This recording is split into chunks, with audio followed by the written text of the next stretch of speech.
কি ঘটবে, কি ঘটতে পারে আমার সাথে। ভূত.com নতুন একটা ঘটনায় যাব এবং এই ঘটনাটি এসেছে কলকাতা থেকে। ঘটনাটি ইংরেজি অ্যালফাবেটে লেখা, সুতরাং পড়তে একটু কষ্ট হবে, তারপরে আমি চেষ্টা করছি যতটা স্মুথলি পড়া যায়। চলুন শুরু করা যাক। নমস্কার রাসেল দাদা, আমার নাম কাঞ্চন, কলকাতার বড়বাজার থেকে লিখছি। ভূত.com-এর কথা আমার এক বন্ধুর কাছ থেকে শুনি, তখনই ডিসাইড করি এই ঘটনাটা লিখে পাঠাবো। বাংলা ইংলিশ মিক্স হয়ে যাওয়ার কারণে আমি দুঃখিত এবং লেখায় ভুল ত্রুটি হলে সেটা ক্ষমা সুন্দর দৃষ্টিতে দেখবেন। বলছেন আমার বন্ধু দীপক।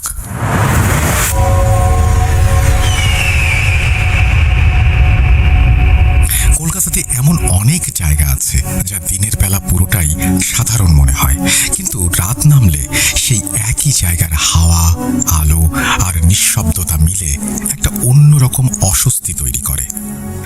ঢাকুরিয়া ব্রিজ আর তার নিচের লাইনগুলো আমার জন্য এখন তেমনই একটা জায়গা। আজ থেকে কয়েক বছর আগে পর্যন্ত আমিও ওই রুটে অনেকবার গিয়েছি। দিনের বেলা জায়গাটা কেউ আলাদা করে মনে করে না কখনো। বাস, গাড়ি, লোকজন, টি স্টল, হর্ন, পোস্টার, লাইনের ওপর দিয়ে ট্রেনের যাওয়া আসা, সব মিলিয়ে নর্মাল কলকাতা।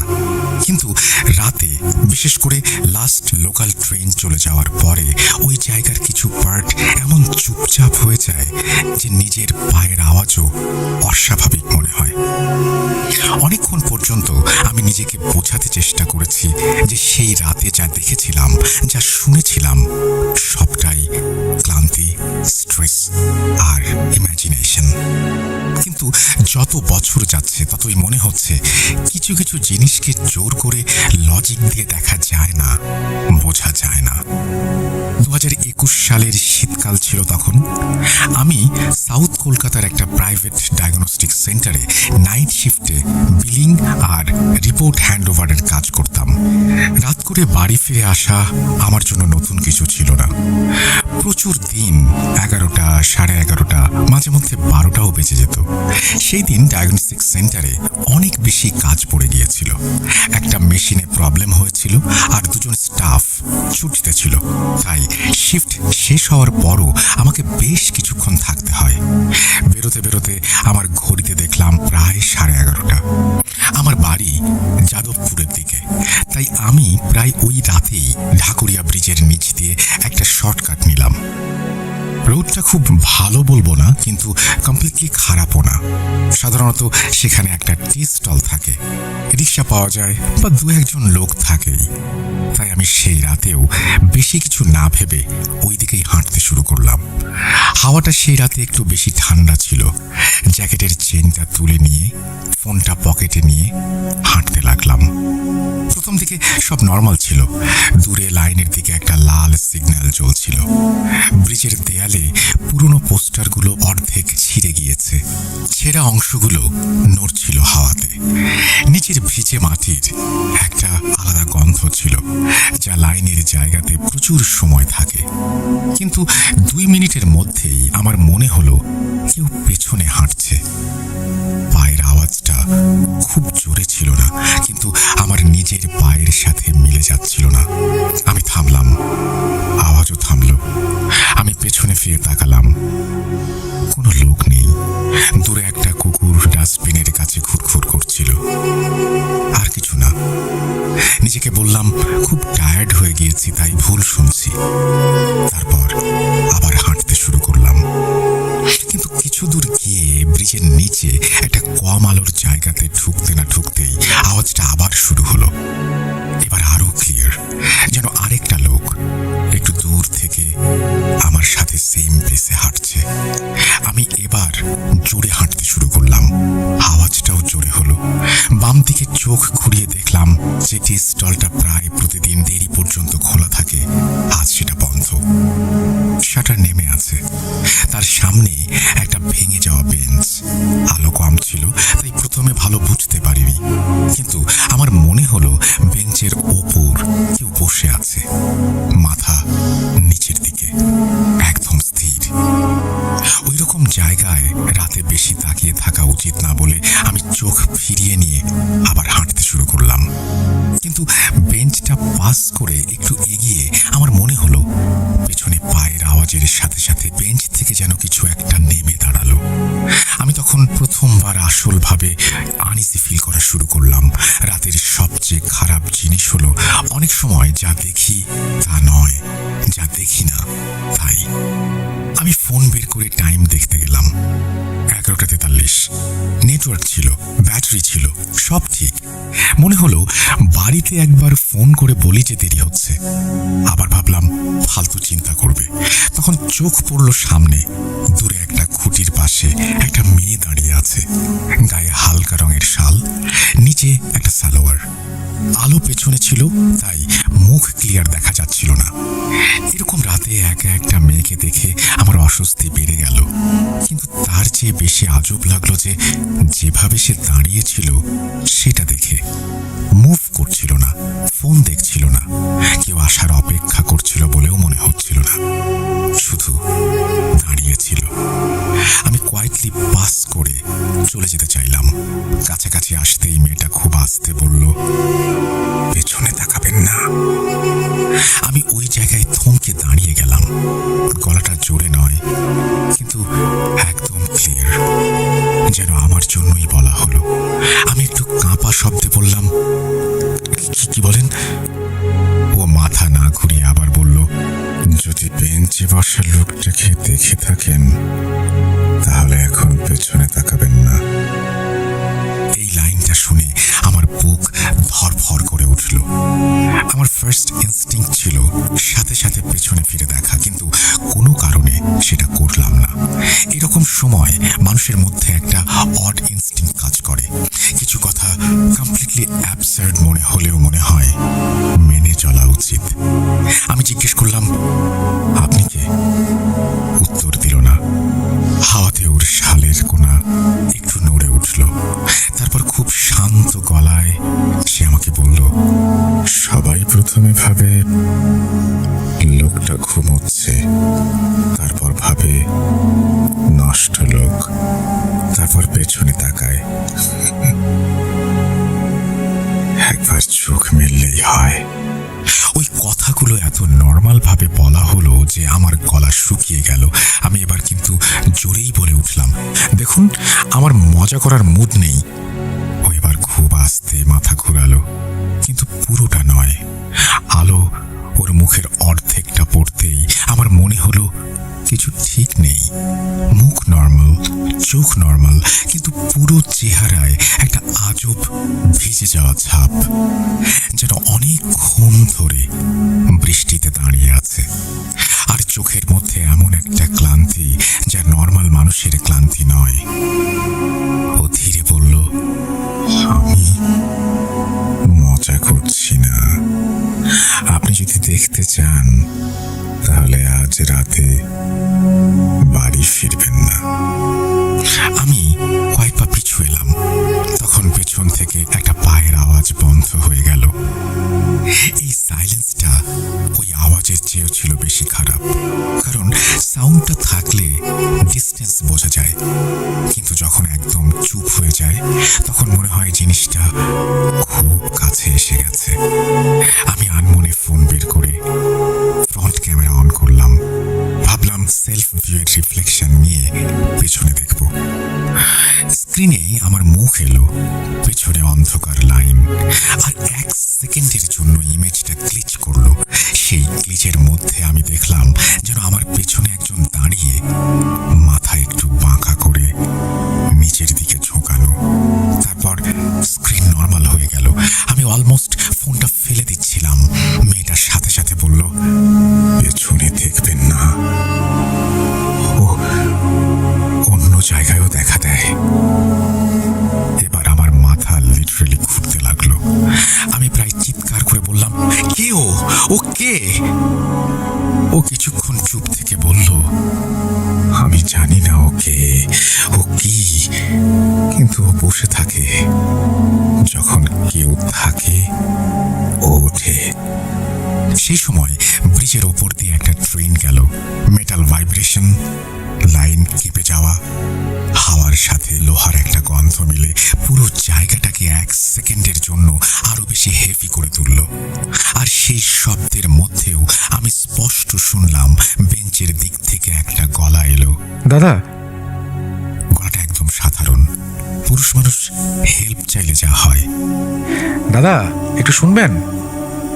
ওই জায়গায় আসল ভয়টা ঢুকে গেল, কারণ আমাদের মধ্যে এমন একটা সহজ ভদ্রতা আছে যে কোনো লোক রাতে হেল্প চাইলে আমরা থামতে চাই। আমার মাথায়ও সেটা এলো, হয়তো কোনো ড্রাঙ্ক কোনো অসুবিধায় পড়েছে। কিন্তু মেয়েটার সাথে সাথে বলল, উত্তর দেবেন না। এবার তার গলা আগের চেয়ে কঠিন। উত্তর দিলে ও বুঝে যাবে আপনি শুনতে পাচ্ছেন। আমি কাঁপা শব্দে বললাম, আপনি যদি মানুষ হন তাহলে আমার সাথে চলুন। ও একটু হাসলো, হাসিটা দুঃখ ভরা। আমি গেলেও কিছু হবে না, আমি ওই জায়গা ছেড়ে বেশি দূর যেতে পারি না। এবার আমি প্রথমবার পুরো মুখ ঘুরিয়ে ওর দিকে তাকালাম। আলো ভালো ছিল না, কিন্তু যেটা দেখলাম সেটা অনেক দিন ঘুম নষ্ট করেছিল। ওর পা মাটির ওপর আছে, কিন্তু ওয়েটের কোনো ছাপ নেই। নিচের ভেজা ধুলোতে কোনো ফুটপ্রিন্ট নেই। চুল থেকে যেন জল পড়ছে, কিন্তু মাটি ভিজছে না। ও ধীরে বলল, অনেক বছর আগে আমিও এই রাস্তায় গিয়েছিলাম, আমিও পেছনে তাকিয়েছিলাম। ওই লাইনটা শুনতে ফেক মনে হওয়ার কথা, গল্পর মতো মনে হওয়ার কথা, কিন্তু ওই মুহূর্তে ফেক আর রিয়েলের মধ্যে ডিফারেন্স নিয়ে ভাবার অবস্থায় আমি ছিলাম না। কারণ আমার ডান কানের একদম কাছে আবার ওই সাধারণ পুরুষ গলার আওয়াজ এলো। দাদা, মোবাইলটা একটু দেবেন? আমি ঘুরে যেতে চাচ্ছিলাম, কিন্তু মেয়েটা একদম কমান্ডিং একটা ভয়েসে বলল, চোখ নিচে। আমি ঝট করে নিচের দিকে তাকালাম, আর তাকিয়ে দেখলাম সামনের ভেজা মাটির ওপর আর একটা পায়ের ছাপ পড়েছে। কোনো শরীর নেই, কিন্তু পার ছাপ আসছে। একটা, তারপর আরেকটা, তারপর আরেকটা। ছাপগুলো ছিল আমার দিকে, অর্থাৎ আমার দিকে এগিয়ে আসছিল। ওই মোমেন্টে আমার ব্রেন দুরকম ভাবে কাজ করছিল। একটা বলছিল দৌড়া, আর একটা বলছিল জমে যা। ও বলল, ডান দিকে একটা বড় রাস্তা আছে, আলো আছে, কিন্তু এখান থেকে যাবেন ধীরে। ও দৌড় ভালোবাসে। এই কথা শুনে আমার রেশনাল মাথা আরো বেশি ঘুরে গেল। ঘোস্ট আছে, আবার ঘোস্ট দৌড় পছন্দ করে। এটা শুনতে অ্যাবসার্ড, কিন্তু যখন ইনভিজিবল পায়ের ছাপটা নিজের দিকে আস্তে আস্তে এগিয়ে আসলো, তখন লজিকের দাম থাকে না। আমি ধীরে ধীরে পেছনে হটতে লাগলাম। ও খুঁটির পাশে দাঁড়িয়েছিল, আর পেছনে বেঞ্চের দিক থেকে আবার একটা গলা এলো, এবার অনুরোধের মতো, দাদা, আমার দিকে একবার তাকান না। এবার আমি বুঝলাম আওয়াজটা একটা জায়গা থেকে আসছে না। প্রথমে পেছনে, তারপর বাম দিকে, তারপর যেন ব্রিজের পিলারের ওপর থেকে। যেন একটা গলা নয়, গলার হ্যাবিট। মেইন রোডের আলো তখন দূর থেকে দেখা যাচ্ছিল। আমি পেছোতে পেছোতে সেই দিকে যাচ্ছিলাম, কিন্তু এক্সিটের আগে একটা ডার্ক প্যাচ ছিল, দুটো স্ট্রিট লাইট ছিল নষ্ট। ওই দিকে এসে মেয়েটা থামলো। আমি অলমোস্ট কান্নার মতো করে বললাম, আসুন। ও মাথা নাড়ল। আমি এখানে। আমি জিজ্ঞেস করলাম, কেন? ও খুব শান্তভাবে বলল, যেখানে আমাকে ফার্স্ট দেখেছিলে আমি ওই লাইনে থাকি। আলো বেশি হলে তুমি আমাকে দেখে ফেলবে। আমি আবার জিজ্ঞেস করলাম, কে? এবারও উত্তর দিল না। খুব ধীরে শুধু বলল, যদি বাঁচতে চান বাড়ি গিয়ে কোনো ডাক শুনলেও রাতে দরজা খুলবেন না। কথাটা শেষ হওয়ার সাথে সাথে পেছনে একটা ইনভিজিবল পায়ের ছাপ একদম জোরে জোরে আসতে লাগলো। ছাপের স্পিড বেড়ে গেল। একটা নয়, দুটো নয়, মনে হলো একসাথে অনেক পায়ের ছাপ। আমি নিজেকে ধরে রাখতে পারলাম না। অলমোস্ট দৌড়ে ডার্ক প্যাচটা ক্রস করে বড় রাস্তায় চলে এলাম। বড় রাস্তায় এসে সবকিছু 1 সেকেন্ডে নর্মাল মনে হলো। দূরে ট্যাক্সি, একটা লেট নাইট ফার্মেসি, দুজন মানুষ সিগারেট খাচ্ছিল। আমি বুক ভরে হাওয়া নিলাম, তারপর পেছনে ঘুরে তাকালাম। ব্রিজের নিচের লাইনটা খালি, মেয়েটা নেই, বেঞ্চটাও নেই বলেই মনে হচ্ছিল, বা হয়তো ছিল সেখানে, কিন্তু এখান থেকে বোঝা যাচ্ছে না। ওই রাতে আমি কোনো রকমে বাড়ি ফিরলাম। বাড়ি গিয়ে কিছু বললাম না, নিজেকে বোঝালাম স্ট্রেস, ওভারওয়ার্ক, ইমাজিনেশন। কিন্তু রাত 2:17 আমার ঘুম ভাঙলো একটা হালকা নকের শব্দে। বেডরুমের ডোর না, ফ্ল্যাটের মেইন ডোরে টক টক টক। প্রথমে ভাবলাম নেইবার, তারপর আবার হলো টক টক টক, তারপর খুব আস্তে একটা গলা, একদম ওই সেম সাধারণ পুরুষের গলা। দাদা, মোবাইলটা ফেরত দেবেন? আমার পিঠ দিয়ে ঠান্ডা একটা স্রোত নেমে গেল। আমি বেড থেকে উঠে দরজার দিকে যাইনি। সবচেয়ে ভয়ঙ্কর হলো ওই নকের পর প্রায় 10 সেকেন্ড চুপ থাকার পর একদম নিচের থেকে, যেন ফ্ল্যাটের অপর পাশ থেকে আরেকটা গলা এলো। আমি এখনো বাইরে বসে আছি। পরের সকালে দরজা খুলে দেখলাম কিছু নেই, কিন্তু দরজার নিচে বাইরে ভেজা মাটির ওপর একটা বড় করে বসার ছাপ, যেন কেউ অনেকক্ষণ পায়ের মুখি করে বসেছিল। তারপর থেকে প্রায় প্রতিদিন রাতে 2টার মধ্যে কোনো না কোনো আওয়াজ হতো। কখনো নক, কখনো ওই সাধারণ গলা, কখনো শুধু করিডোর দিয়ে পায়ের আওয়াজ। 2 দিন পর একজন বন্ধুকে নিয়ে দিনের বেলা আবার সেই জায়গাতে গেলাম। ঢাকুরিয়া ব্রিজের নিচে সবকিছু নর্মাল, বেঞ্চ আছে, টি স্টল আছে, পোস্টার আছে, কিন্তু টি স্টলের একজন বয়স্ক লোক আমার কথা শুনে চুপ করে গেল। তারপর বলল, রাতে বেঞ্চ দেখলে দাঁড়াবেন না। অনেক বছর আগে একজন লোক রেল লাইনের পাশে নষ্ট অবস্থায় পাওয়া গিয়েছিল। কেউ বলে অ্যাক্সিডেন্ট, কেউ বলে সুইসাইড। তার আগে নাকি সে দিনের পর দিন এখানে বসে থাকতো, লোকজনকে ডাকতো। তারপর এক মেয়ে হারিয়ে যায়। তখন থেকে লোকজন বলে 2 রকম ডাক আসে, একটা শুনে মানুষ তাকায়, আর একটা মানা করে। আমি জিজ্ঞেস করলাম, মেয়েটা? বয়স্ক লোকটা মাথা নাড়ল। কেউ বলে নিজেই লাইনে পড়েছিল, কেউ বলে ধরে নিয়ে যাওয়া হয়েছিল। ক্লিয়ার কিছু নেই। কিছু কিছু লোক বলে রাতে একটা মেয়েকে দেখেছে যে লোকজনকে ফিরিয়ে দেয়। এই কথা শুনে আমার রেশনাল ব্রেন আরো বেশি কনফিউজড হয়ে গেল। কিন্তু রাতের আওয়াজ বন্ধ হলো না। তারপর এক রাতে আমি বড় ভুল করলাম।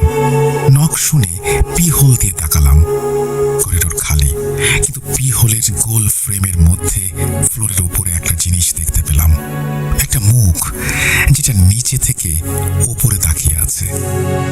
মানে কোনো লোক নর্মাল ভাবে দাঁড়িয়ে নেই, যেন ফ্লোরে বসে, মাথা পেছনে ভেঙে, চোখ ওপরে তুলে ডোরের নিচে ফাঁকা দিয়ে তাকিয়ে আছে।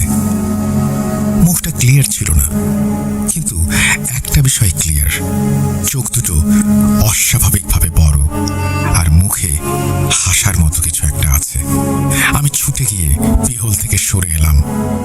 ওই রাতে আর কোনো আওয়াজ হয়নি, কিন্তু পরের সকালে দরজার নিচের দিকে একটা লম্বা স্ক্র্যাচ মার্ক ছিল, যেন নখ দিয়ে কেউ নিচ থেকে সেই মার্কটা উপরে তুলেছে। আমি একজন পুরোহিতের কাছে গেলাম, একজন সাইকোলজিস্টের কাছেও গেলাম। একজন বলল নাম জপে জল দাও, আর একজন বলল স্লিপ ডিপ্রাইভেশন। দুজনের কথার কিছু ঠিক, কিছু ভুল মনে হলো, কারণ কিছুদিন পর নখ কমে গেল, তারপর বন্ধ হয়ে গেল। আমি ভাবলাম সব শেষ, কিন্তু আসল জিনিস শেষ হয়ে গেলে এই ঘটনা আর থাকতো না। প্রায় 4-5 মাস পর এক রাতে অফিস থেকে ফিরে দেখলাম ড্রয়িং রুমের ফ্লোরটায় ভেজা পায়ের ছাপ। বাইরে থেকে ভেতরে আসেনি, উল্টো ড্রয়িং রুমের একদম কর্নারে দেয়ালের সামনে গিয়ে শেষ হয়েছে, যেন কেউ ওই দেয়ালের দিকে মুখ করে অনেকক্ষণ বসেছিল। সেই দেয়ালে কোনো ফটো ছিল না, মিরর ছিল না, কিচ্ছু ছিল না, কিন্তু কর্নারটা অস্বাভাবিক ঠান্ডা। আমি ওই জায়গায় আর কোনোদিন চেয়ার রাখিনি। অনেক দিন পরে আরো একবার ওই রুট দিয়ে যেতে বাধ্য হয়েছিলাম, কিন্তু এবার বিকেলের দিকে। সব নর্মাল, বাস, হকার, টি স্টল, ব্রিজের নয়েজ। নিজেকে বোঝাতে চেষ্টা করলাম যে সব আমার আসলে মানসিক সমস্যা, আসলে সব নর্মাল। কিন্তু হঠাৎ আমার চোখ পড়ে বেঞ্চের নিচের একটা অংশে। সেখানে লেখা একটা লাইন, মজা, ওয়ার্নিং না কারো পাগলামি আমি জানি না, কিন্তু লেখা ছিল, যদি দেখো কেউ বসে আছে প্রথমে তাকিও না, যদি শোনো কেউ ডাকছে উত্তর দিও না। ওই লাইনটা পড়ার পর আমি আর কোনোদিন ওই শর্টকাট নেইনি। ঘটনাটা এখানেই শেষ করা যেত, কিন্তু একটা লাইন এখনো বাকি। 2 বছর পর আমার বিয়ে হয়। নতুন ফ্ল্যাট, নতুন এরিয়া, কমপ্লিটলি অন্য একটা জায়গা। এক রাতে আমার বউ খুব সাধারণভাবে জিজ্ঞেস করে, তোমার কি কোনো বন্ধু রাতে আসে? কাল রাতে মনে হলো দরজার সামনে কেউ বসেছিল। আমার রক্ত ঠান্ডা হয়ে গেল। আমি জিজ্ঞেস করলাম, কিরকম?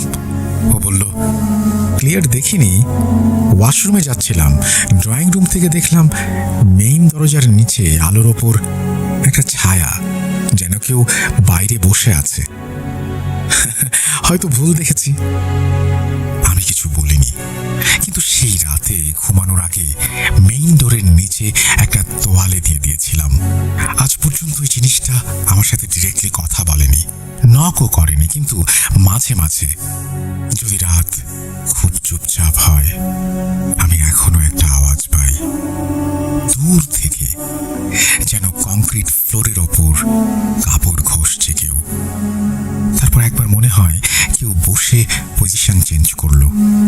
তাই আমি একটা অভ্যাস বানিয়ে নিয়েছি, রাত 1টার পর যদি কোনো কারণে ফ্ল্যাটের মেইন ডোরের দিকে যেতে হয় আমি কখনো আগে পিপহোল দিয়ে তাকাই না।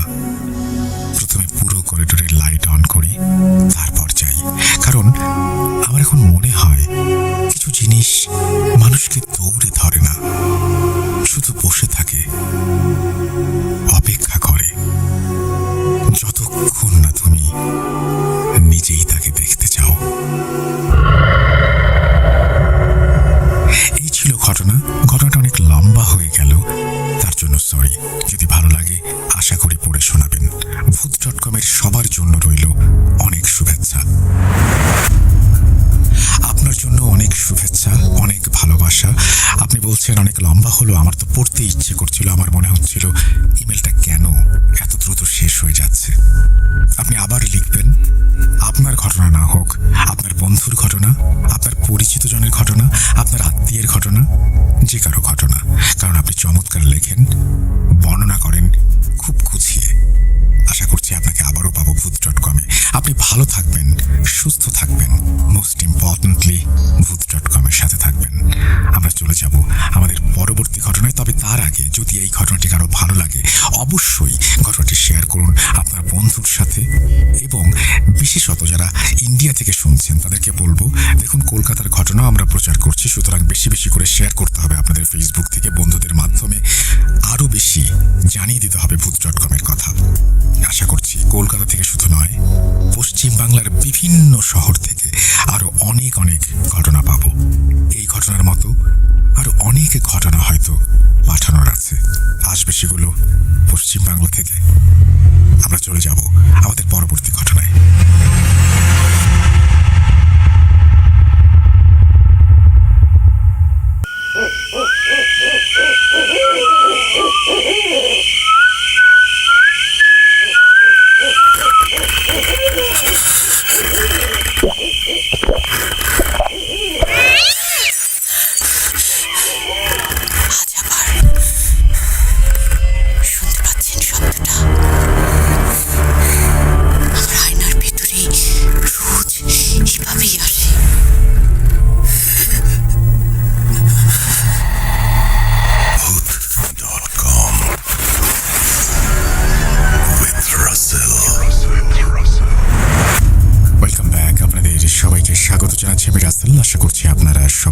আছেন, ভালোর তলে আছেন।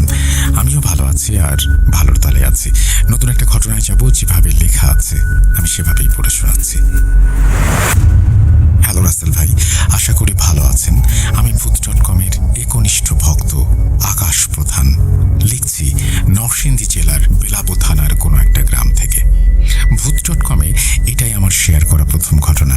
আমার কাছে অনেক ঘটনা রয়েছে, আস্তে আস্তে সেগুলো পাঠাবো।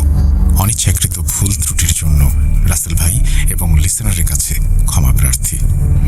আজকে যে ঘটনা শেয়ার করব, ঘটনাটি আমার এক বন্ধুর কাছ থেকে সংগ্রহ করেছি। ঘটনাটি তার বড় ভাইয়ের সাথে ঘটে যাওয়া একটা মর্মান্তিক সত্য ঘটনা। সঙ্গত কারণে আমি এখানে কারো নাম উল্লেখ করতে পারছি না, তার জন্য আমি আন্তরিকভাবে দুঃখ প্রকাশ করছি।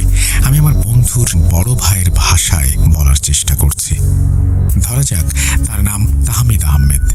আর কথা না বাড়িয়ে সরাসরি ঘটনাতে চলে যাচ্ছি। বলছেন তাহমিদ আহমেদ।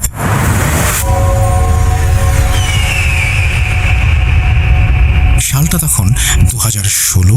কোনো এক কাঠ ফাটা দুপুরে মাদ্রাসা থেকে ফিরছিলাম আমি আর রোজ। রোজ আমার থেকে মাত্র 3 মাসের বড়, ছদ্মনাম। আমরা দুজন বেলাবো থানার কোনো এক আলিয়া মাদ্রাসাতে ক্লাস 10-এ পড়তাম। সারা বছর পড়াশোনাতে অমনোযোগী হলেও সামনে এসএসসি পরীক্ষা, তাই দুজন পড়াশোনাতে খুব সিরিয়াস ছিলাম।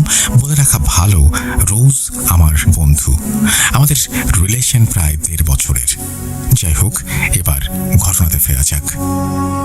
আমি আর রোজ হেঁটে চলেছি গ্রামের রাস্তা দিয়ে। দুজনের মাঝে নীরবতা। মাদ্রাসা থেকে বের হওয়ার পর থেকে আমরা দুজন চুপচাপ হেঁটে চলেছি। নীরবতা ভাঙে রোজ। সে বলে ওঠে, কি হয়েছে, চুপ কেন? আপুর সাথে রাগ করেছিস? কথাটা আমাকে রাগানোর জন্য বলেছে। এই যে বললাম, রোজ আমার থেকে 3 মাসের বড়। মাঝে মাঝে আমাকে রাগানোর জন্য এরকম কথা বলে সে। আমি কোনো কথা না বলে তার দিকে রাগান্বিত দৃষ্টিতে তাকাতেই সে বলল, আচ্ছা সরি। আমি কোনো কথা না বলে চুপচাপ হেঁটে চলেছি। আমার কাছ থেকে আর কোনো সাড়া না পেয়ে সে আমার সামনে এসে দাঁড়িয়ে বলল, কি হয়েছে তোমার? আজকে তো চুপচাপ কেন, কি হয়েছে? আমি বললাম, কই কি, আমার আবার কি হবে? কিছুই হয়নি। আমি কিছু একটা লুকাচ্ছি, সেটা সে ভালোভাবেই বুঝতে পারলো। অনেকবার জিজ্ঞেস করেছে, কিন্তু আমি তাকে সেদিন কিছুই বলিনি। বাসায় এসে ফ্রেশ হয়ে খাওয়া দাওয়া করে নিলাম। খুব ঘুম পাচ্ছিল, কাল সারা রাত ঘুমোতে পারিনি। তাই ভাবলাম একটু বিছানায় গা এলিয়ে দেই। বিছানায় গা এলিয়ে দিতেই আমি ঘুমের রাজ্যে হারিয়ে গেলাম। তারপর প্রচন্ড জোরে ধাক্কা ধাক্কিতে চোখ খুলতেই দেখি আমার সামনে তন্ময় জিজ্ঞাসু দৃষ্টিতে আমার দিকে তাকিয়ে আছে। তন্ময় আমার ছোট ভাই। আমাকে তন্ময় জিজ্ঞেস করলো, কি হয়েছে ভাইয়া? তুমি ঘুমের মধ্যে নিজেই নিজের গলা টিপে ধরছিলে কেন?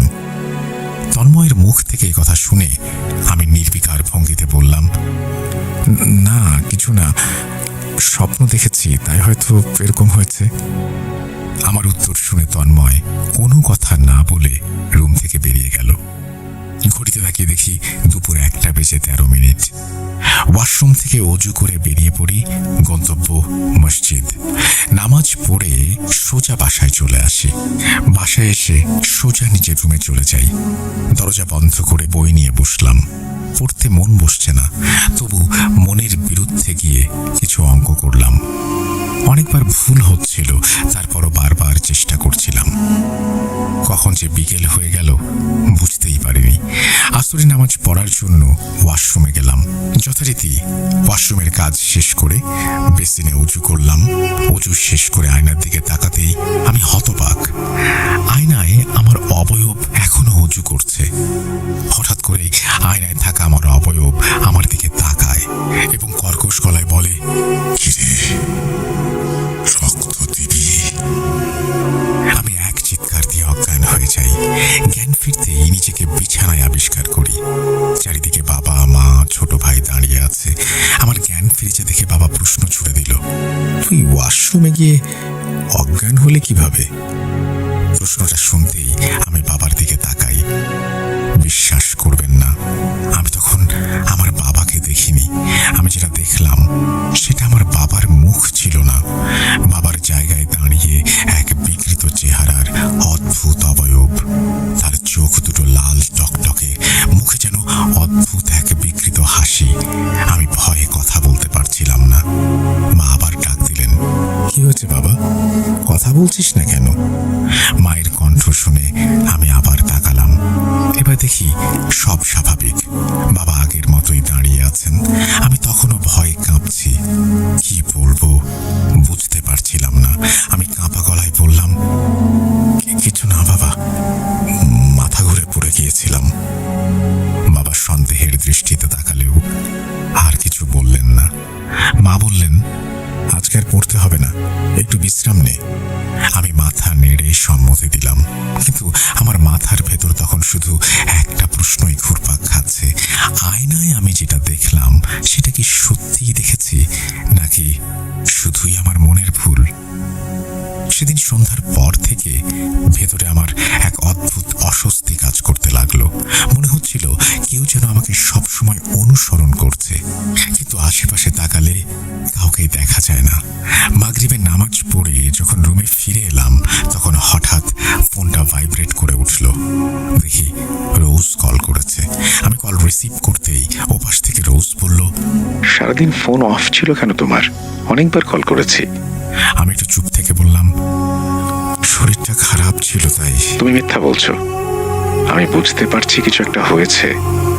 কি হয়েছে বলো। আমি অনেকক্ষণ দ্বিধা করে শেষ পর্যন্ত ওয়াশরুমে যা দেখেছি খুলে বললাম। সব শুনে রোজ কিছুক্ষণ চুপ করে রইল। তারপর ধীরে ধীরে বলল, তাহমিদ, একটা কথা বলবো, কিন্তু ভয় পেও না। বলো। গত কয়েকদিন ধরে আমিও অদ্ভুত কিছু জিনিস দেখছি।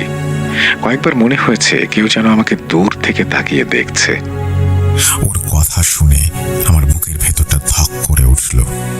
আমি কিছু বলার আগেই হঠাৎ ফোনের ওপাশে অদ্ভুত একটা শব্দ শুনতে পেলাম। শুরুতে মনে হলো বাতাসের শব্দ, কিন্তু কয়েক সেকেন্ড পরে স্পষ্ট শুনতে পেলাম কর্কশ একটা কণ্ঠস্বর। আমি আতঙ্কিত হলাম। বললাম, রোজ, তুমি কি কিছু শুনতে পাচ্ছ? কিন্তু ওপাশে কোনো উত্তর নেই। কয়েক সেকেন্ড পরে কলটা কেটে গেল। আমি সঙ্গে সঙ্গে আবার কল দিলাম, কিন্তু ফোনটা সুইচ অফ দেখাচ্ছিল। আমি ভেবেছিলাম হয়তো চার্জ নেই। সেদিন রাতে আর ঘুমোতে পারিনি।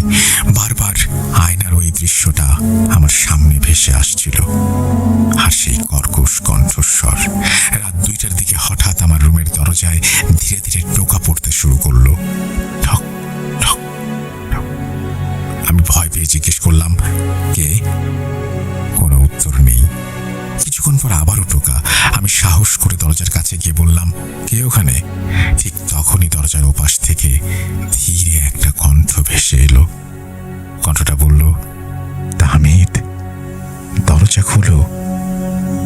কণ্ঠটা খুব চেনা, একদম রোজের মতো।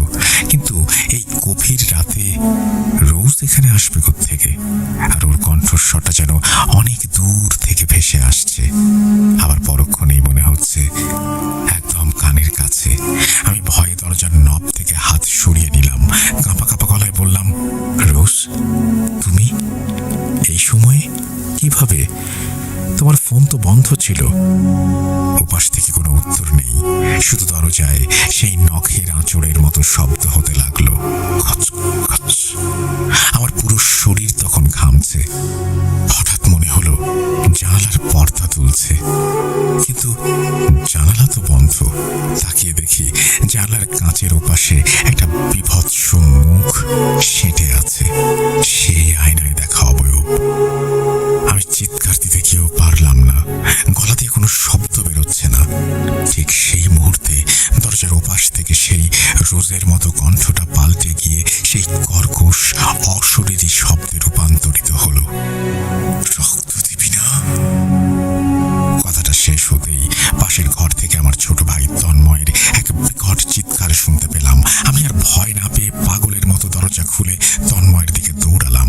গিয়ে দেখি তন্ময় বিছানায় বসে হাঁপাচ্ছে। ওর গলার কাছে 3টা নখের গভীর দাগ, সেখান থেকে তাজা রক্ত গড়িয়ে পড়ছে। কিন্তু রুমে কেউ নেই। পরদিন সকালে খবর পেলাম রোজ রাতে খুব অসুস্থ হয়ে পড়েছে। ওর নাকি প্রচন্ড জ্বর আর প্রলাপ বকছে। কেউ ওর রক্ত চাইছে। বিশ্বাস করবেন কিনা জানি না,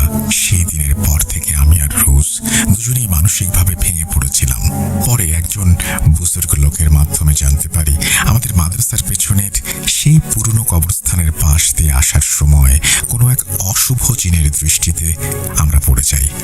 অনেক তদবির আর দোয়ার পর আমরা সুস্থ হই। কি ভাবছেন ঘটনা শেষ? না, ঘটনা এখনো শেষ হয়নি। তন্ময়ের গলার সেই নখের দাগগুলো সাধারণ কোনো ক্ষত ছিল না।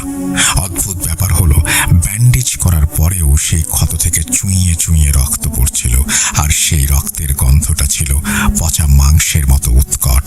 পরদিন সকালে যখন রোজের খবর পেলাম, আমার কলিজাটা শুকিয়ে গেল। আমার ভেতর তখন অদ্ভুত এক অপরাধ বোধ কাজ করছিল। মনে হচ্ছিল আমি কিছু একটা না দিলে ও রোজকে ছাড়বে না। সেদিন দুপুরবেলা বাড়িতে তখন কেউ নেই, সবাই তন্ময়কে নিয়ে ডাক্তারের কাছে গেছে। আমি একা রুমে বসে তসবিহ পড়ছিলাম। হঠাৎ অনুভব করলাম ঘরের তাপমাত্রা অস্বাভাবিকভাবে কমে গেছে। ডিসেম্বরের হাড় কাঁপানো শীতের চেয়েও কয়েক গুণ বেশি ঠান্ডা লাগছিল আমার। আমি জানালাটা বন্ধ করতে যাব, এমন সময় দেখি আমার বিছানার চাদরটা ধীরে ধীরে উঁচু হচ্ছে। মনে হচ্ছে কেউ একজন চাদরের নিচে শুয়ে আছে এবং আস্তে আস্তে উঠে বসছে। আমি ভয়ে পাথর হয়ে দাঁড়িয়ে আছি। চাদরের নিচ থেকে বেরিয়ে এলো হাড় সর্বস্ব একটা হাত। আঙুলগুলো স্বাভাবিকের চেয়ে অন্তত 2 ইঞ্চি লম্বা, আর নখগুলো কুচকুচে কালো। সেই অবয়বটা চাদর সরিয়ে যখন আমার সামনে দাঁড়ালো, আমি নিজের চোখকে বিশ্বাস করতে পারছিলাম না। ওটা রোজ, কিন্তু ওর চেহারাটা চেনা যাচ্ছে না। চামড়া ঝুলে পড়েছে, গাল দুটো গর্তে ঢুকে গেছে, সারা শরীর যেন কেউ ধারালো ব্লেড দিয়ে চিরে দিয়েছে। সে খিলখিল করে হেসে উঠল, বলল, হামিদ, ভুলে দিলি না, তাই রোজকেই দখল করলাম, ওর রক্ত নেব। বলেই সে নিজের হাতের কবজিটা কামড়ে ধরল। আমি চিৎকার করে ঘর থেকে বেরিয়ে যেতে চাইলাম, কিন্তু দরজাটা ভেতর থেকে বন্ধ হয়ে গেছে। দেয়ালগুলো যেন কাঁপছে, আর চারপাশ থেকে শত শত কর্কশ কণ্ঠস্বর একসাথে কথা বলতে শুরু করেছে। হঠাৎ সেই রোজের মতো দেখতে অবয়ব আমার দিকে ছোঁ মেরে এগিয়ে এলো। ওর গায়ের সেই পচা দুর্গন্ধ আমার নাকে লাগতেই আমি বমি করে দিলাম। ও আমার টুঁটিটা চেপে ধরলো। ওর হাতের জোর মানুষের চেয়ে কয়েক হাজার গুণ বেশি। আমার দম বন্ধ হয়ে আসছে, চোখের সামনে সর্ষে ফুল দেখছি। ঠিক তখনই আমার কানে ভেসে আসলো রোজের কণ্ঠস্বর। একদম ক্ষীণ গলায় সে বলছে, হামিদ, আমাকে বাঁচাও। আমি শেষ চেষ্টা করি। পকেটে থাকা ছোট একটা দোয়ার বই বের করে জোরে জোরে সূরা পড়তে শুরু করি। পড়ার সাথে সাথে রুমের ভেতর একটা বিকট আর্তনাদ শুরু হয়। মনে হলো আকাশটা ভেঙে পড়ছে। এক ঝটকায় সে অবয়ব জানালা দিয়ে ধোঁয়ার মতো বেরিয়ে গেল, আর জানালার কাঁচগুলো চুরমার হয়ে মেঝেতে ঝরে পড়ল। তারপর আমার আর কিছু মনে নেই। সেই বিকেলে অজ্ঞান হওয়ার পর যখন আমার জ্ঞান ফিরল, আমি দেখলাম ঘরের মাঝখানে দাঁড়িয়ে আছি। জানালা চুরমার, আর সারা মেঝেতে কাঁচের টুকরো। আমার নিজের হাতের কবজিতে 3টা গভীর আঁচড়, ঠিক যেমনটা তন্ময়ের গলায় দেখেছিলাম।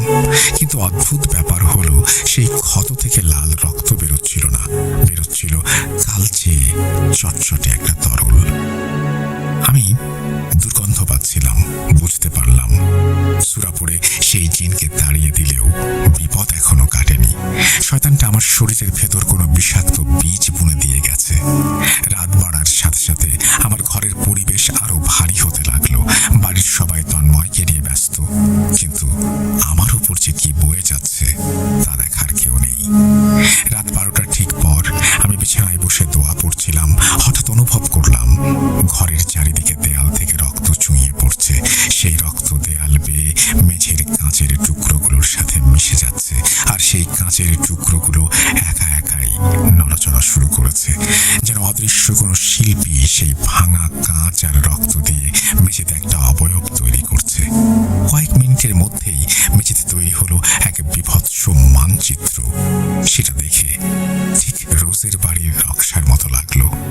হঠাৎ সেই নকশার মাঝখান থেকেই একটা আর্তনাদ ভেসে এলো, হামিদ, বাঁচাও, ওরা আমাকে ছিঁড়ে খাচ্ছে।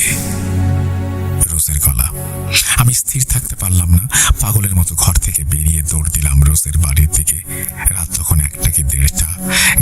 নির্জন রাস্তা, দুপাশে বাঁশঝাড়, বাতাসের শোঁ শোঁ শব্দে মনে হচ্ছিল শত শত জিন ফিস ফিস করে কথা বলছে।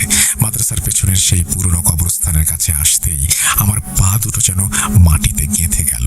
আমি নড়তে পারছি না। হঠাৎ দেখলাম রাস্তার মাঝখানে একটা সাদা কাফন পরা দেহ শুয়ে আছে।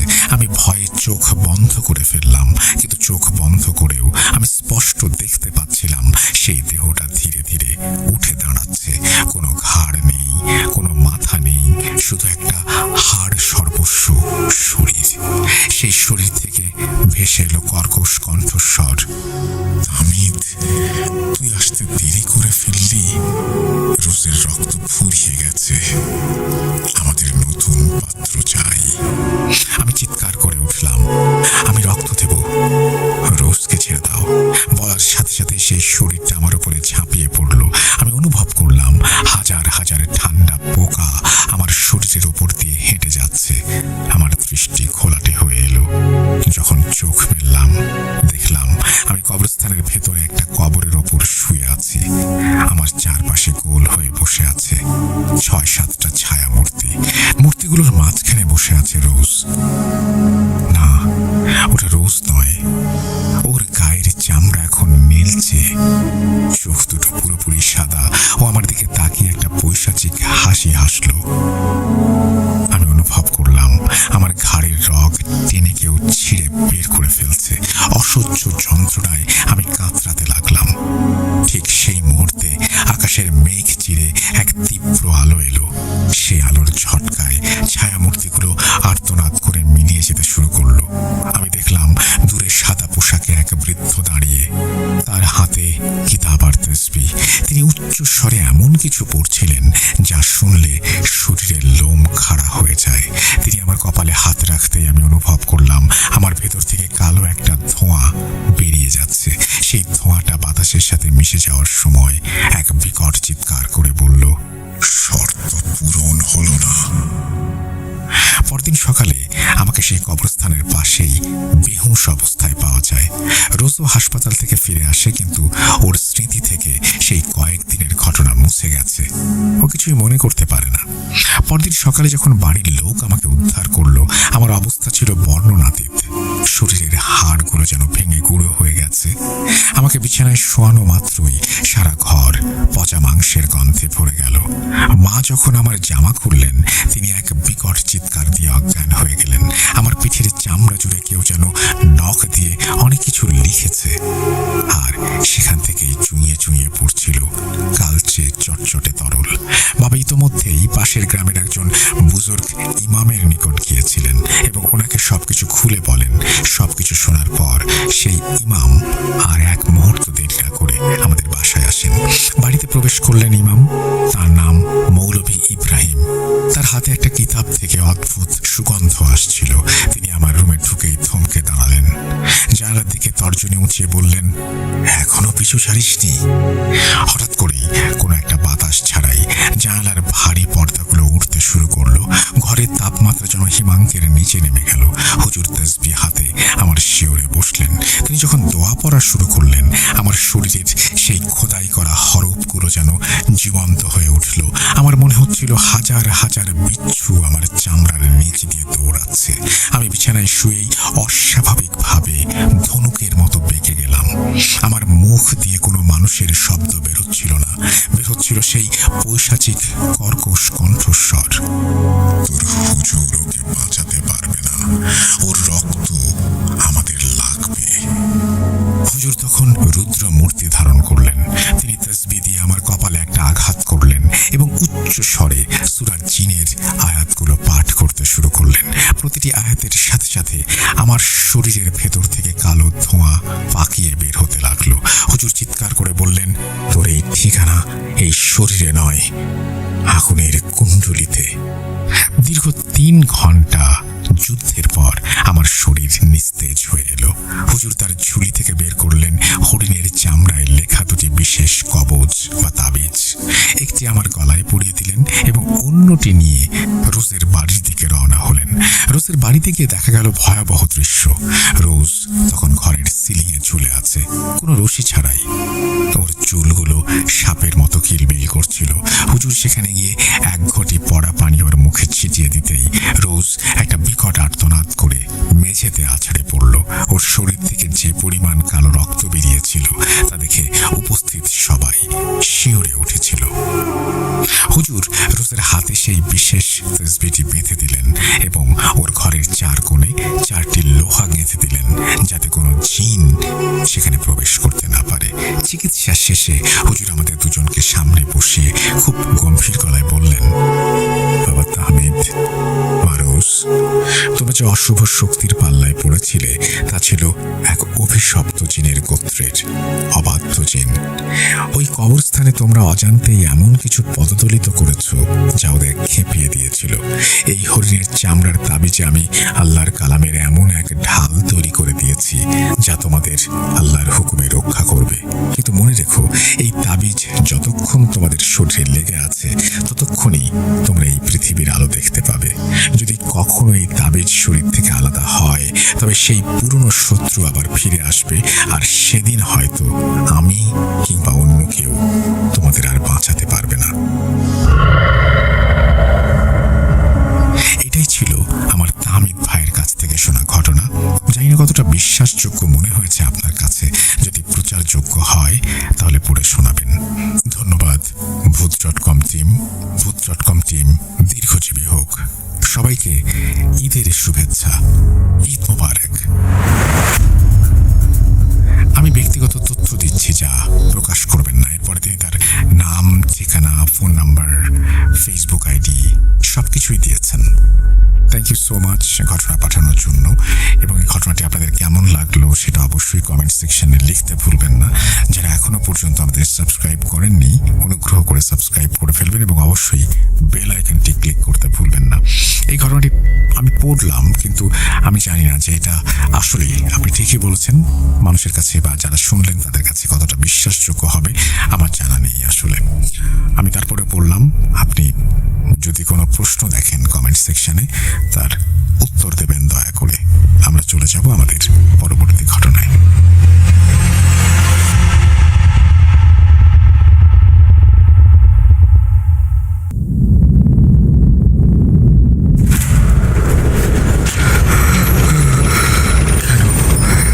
কেন তুমি আসো? আমি শুধু তোমার সাথেই থাকতে চাই। কিভাবে সম্ভব? মৃতদের এই পৃথিবীতে থাকতে নেই। তুমি তুমি চলে যাও, চলে যাও, প্লিজ চলে যাও। সবটাই কি ইলুশন, নাকি অন্য জগতের কেউ কখনো হাজির হয়ে যায় চোখের পলকে? ভূত.com with রাসেল। Welcome back. আপনাদের সবাইকে স্বাগত জানাচ্ছি আমি রাসেল। আশা করছি আপনারা সবাই ভালো আছেন, ভালোর দলে আছেন। আমিও ভালো আছি আর ভালোর দলে আছি। নতুন একটা ঘটনায় যাব, যেভাবে লেখা আছে আমি সেভাবেই পড়ে শোনাচ্ছি। আসসালামু আলাইকুম রাসেল ভাই। আমি জানি আপনি সবসময় ভালোর দলে থাকেন এবং থাকবেন। আমিও আলহামদুলিল্লাহ ভালো আছি। আমি নীরব, সিলেট থেকে বলছি। আমি ভূত.com-এর একজন নিয়মিত শ্রোতা। প্রতিদিন রাত নামার সাথে সাথে আমি ডুবে যাই ভূত.com-এর সকল কাহিনীতে। আসলে আমার মনে হয় ভূত.com না শুনলে ঘুম হয় না। আসলে শুধু আমি না, এমন হাজারো শ্রোতা আছে। আমরা সবাই চাইব ভূত.com সব সময় চলুক। হাজার কাজের মাঝে এই ঘটনাটা লিখবো ভাবি, কিন্তু সময় করে উঠতে পারি না। আজ রাতে সময় পাওয়ায় লিখছি। আসলে এটা আমার লেখা প্রথম ঘটনা, তাই ভুল ত্রুটি হলে ক্ষমা সুন্দর দৃষ্টিতে দেখবেন। আজ যা বলবো সেটা আর 5টা ঘটনার মতো না। এটা আমার নিজের জীবনের সত্যি ঘটনা। এই অভিজ্ঞতাটা কতটা ভয়ানক ছিল সেটা আপনি এবং শ্রোতারাই বিচার করবেন। আর কথা না বাড়িয়ে চলুন শুরু করা যাক।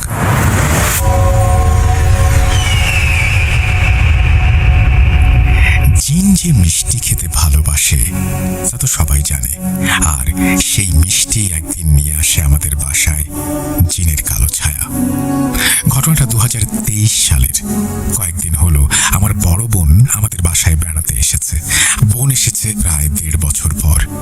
আমার দুলাভাই আসে বোনকে নিয়ে যেতে। আসেন, তাই আসতে আসতে রাত 8টা বেজে যায়। বাসায় এসে কিছুক্ষণ কথা বলেন। নাস্তা করার পর ওনাকে আমার চাচার বাসায় নিয়ে যাবার সিদ্ধান্ত হয়। তখন রাত 9টা। শহরে সাধারণত কিছু না হলেও সেদিন আমাদের পাড়ায় অস্বাভাবিক নিস্তব্ধতা নেমে এসেছিল। আমাদের পাড়ার ভেতরে একটি পুরনো মিষ্টির দোকান ছিল। ওই দোকানটি নিয়ে আগে অনেক কথা ছড়িয়েছিল। পাশের বাড়ির এক ভাড়াটিয়ার মেয়ে আফিয়া, এটা ছদ্মনাম, তার বয়স 21, তাদের বাসায় আত্মীয় আসায় সেদিন রাতে আমার সঙ্গে সেও মিষ্টি কিনতে যায়। আমরা যখন রাস্তায় যাই, পুরো রাস্তা একদম ফাঁকা ছিল। মিষ্টির দোকানে সাধারণত ভিড় থাকতো, কিন্তু রাত হওয়ায় সেদিন একদম ফাঁকা। আমি বলি, কাকা মিষ্টি আছে? হ্যাঁ, কতটুকু লাগবে? দেন 5 কেজি। বলার সঙ্গে সঙ্গে উনি মিষ্টি ব্যাগে করে আমাকে দিয়ে দেন। তখন আমার পাশে থেকে আফিয়া বলে ওঠে, চাচা আমাকেও দিন তো মিষ্টি 5 কেজি। তখন চাচা বলে ওঠে, মিষ্টি তো আর নাই। আফিয়া ঘোরার সময় লক্ষ্য করে যেখানে মিষ্টি থাকার কথা সেখানে অনেক মিষ্টি। আফিয়া বলে ওঠে, ওই তো চাচা, ওই যে থালায় মিষ্টি আছে। তখন চাচা আমতা আমতা করে বলে, ওই মিষ্টি তুমি কি নেবে?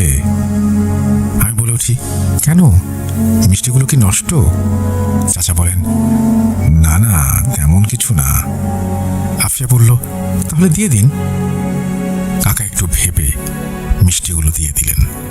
মিষ্টি নিয়ে ফেরার সময় আমি টের পাই আমার পেছনে কিছু একটা শব্দ হচ্ছে। বোঝার চেষ্টা করতেই বুঝতে পারি কারো হাঁটার শব্দ। প্রথমে ভাবি হয়তো আমার মনের ভুল, কিন্তু কিছুক্ষণ পর আবার সেই অনুভূতি হয়। এবার ভাবি আফিয়া আমার সঙ্গে হাঁটার কারণে এমন শব্দ হচ্ছে। রাত 12টায় চাচার বাসায় খাওয়া দাওয়া সেরে বাসায় ফিরে আসি। জানিয়ে রাখি, পরদিনই দুলাভাই ফিরে যাবেন। রাত তখন 2টা। হঠাৎ পাশের প্রতিবেশীর ঘর থেকে চিৎকার আর কান্নার আওয়াজ শুনি। আমরা ভয় পেয়ে যাই, বিশেষ করে আমি, কারণ মনে পড়ে যায় সেই পেছনের হাঁটার আওয়াজ। আমি, মা এবং বাবা একসঙ্গে ওদের ঘরে যাই। দেখি আফিয়া ভীষণ অস্বাভাবিক আচরণ করছে। সে দেখতে হ্যাংলা পাতলা, শরীরে কোনো শক্তি নেই বললেই মনে হয়। আমরা ঘরে গিয়ে দেখতে পাই সে ভয়ঙ্করভাবে চিৎকার করছে এবং আঙুল দিয়ে কিছু একটা ইশারা করছে। তার মা তাকে ধরে রাখার চেষ্টা করছে। তার ভেতরে যেন অস্বাভাবিক শক্তি চলে এসেছে। যাকে দেখলে মনে হয় তার ভেতর কোনো শক্তিই নেই। সে তার প্রাপ্তবয়স্ক মাকে বিছানা থেকে ফেলে দেয়। তখন আমরা বুঝতে পারি এখানে অন্য কোনো শক্তির প্রভাব আছে। মা দ্রুত আমাদের ঘরে গিয়ে এক মুঠো সর্ষে নিয়ে আসে। আগেই বলে রাখি, আমার মামার বাড়ির এদিকে সবাই একটু কবিরাজি বিদ্যা জানেন। আমার মা কিছু মন্ত্র পড়ে সরিষা ছিটিয়ে দেন। তখন সে আরো বিকটভাবে চিৎকার করে ওঠে। তারপর একসময় অজ্ঞান হয়ে যায়। পরদিন সকালে তার জ্ঞান ফেরে। জিজ্ঞেস করলে সে জানায়, আমি রান্না করছিলাম। রান্না করতে করতে হঠাৎ আমার ফোন বাজে। আমি আমার বেডরুমে আসি। তখন যা দেখি, আমি দেখি আলনার পাশে একটা কালো অবয়ব দাঁড়িয়ে আছে। কালো কাপড় পরা, হাতে ভাঙা লাঠি, মুখটা ঢাকা, কিন্তু চোখ দুটো জলজল করছিল। আমি থমকে দাঁড়াই। আমি বুঝতে পারছিলাম না কি করব। আমি চিৎকার করার চেষ্টা করছি, কিন্তু আমার মুখ দিয়ে কোনো আওয়াজ বের হচ্ছে না। তখন সে আমার দিকে হাত বাড়িয়ে দেয়।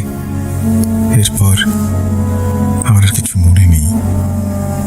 এর পরদিন যখন আমি মিষ্টির দোকানের সামনে দিয়ে যাই, দেখি কয়েকজন ছেলে কথা বলছে। কালকে ওই রাস্তার পাহারাদার নাকি কোনো একটা কালো ছায়া দেখেছে।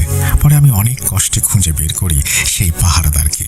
গায়ে তার প্রচণ্ড জ্বর, হয়তোবা ভয় পাওয়ার কারণেই জ্বর এসেছে। তার কাছ থেকে ওই অবয়বের বর্ণনা জানতে চাই। আমি বুঝতে পারি ঘটনাটা কি, আর তখনই যাই ওই মিষ্টির দোকানে। মিষ্টির দোকানের কাকুটা আমাকে চিনতে পারে। আমি কিছু সময় চাই ওনার কাছে।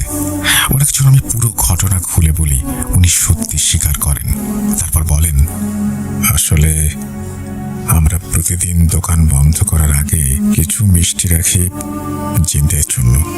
পরের দিন এসে দেখতে পাই ওই থালায় মিষ্টি ছিন্ন ভিন্ন অবস্থায় পড়ে আছে।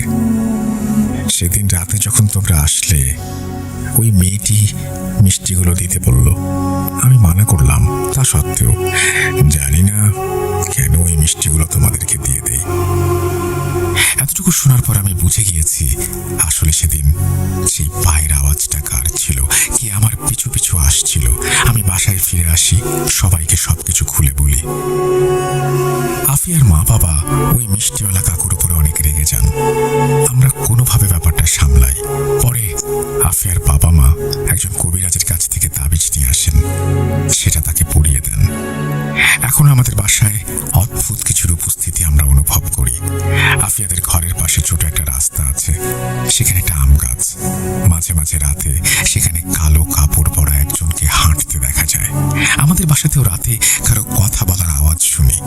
আম গাছের ভেতর থেকে মাঝে মাঝে ভয়ানক কান্নার আওয়াজও আসে। লেখায় কোনো ভুল ত্রুটি হলে ক্ষমা সুন্দর দৃষ্টিতে দেখবেন। আশা করি ঘটনাটা আপনাদের ভালো লেগেছে। এই ঘটনা যদি সিলেক্টেড হয় তাহলে আমার সঙ্গে ঘটে যাওয়া আরো কিছু ভয়ানক ঘটনা তুলে ধরব। এই বলেই তিনি তার ঘটনা শেষ করেছেন। খুব সুন্দর। আমি শুধু একটা অনুরোধ করব আপনাকে, দয়া করে যখন কোনো ঘটনা পাঠাবেন অবশ্যই একবার ঘটনা লেখার পর নিচে পড়ে নেবেন, সেটা আমাদের জন্য অনেক সুবিধা হয়। আশা করছি আমাদের জন্য এই কাজটুকু আপনারা করবেন।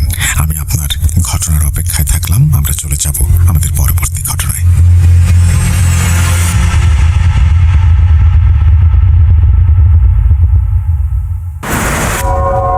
আবারও রাতের আঁধারে ভয়ের রাজ্য ফুঁড়ে ফিরেছি সেই পুরনো সুরে। বিশ্বাস করা বা না করা আপনার ব্যাপার, but the old music comes alive. Truth.com. The fear returns with Russell. Welcome back. আপনাদের সবাইকে স্বাগত জানাচ্ছি। আমি রাসেল। আশা করছি আপনারা সবাই ভালো আছেন, ভালোর দলে আছেন। আমিও ভালো আছি আর ভালোর দলে আছি। নতুন একটা ঘটনায় যাব। ইমেইলের পরে এবার সরাসরি চলে যাচ্ছি অডিও ক্লিপে। আশা করছি প্রথম থেকে শেষ পর্যন্ত শুনবেন এবং ভালো লাগবে আপনাদের। চলুন শুরু করা যাক।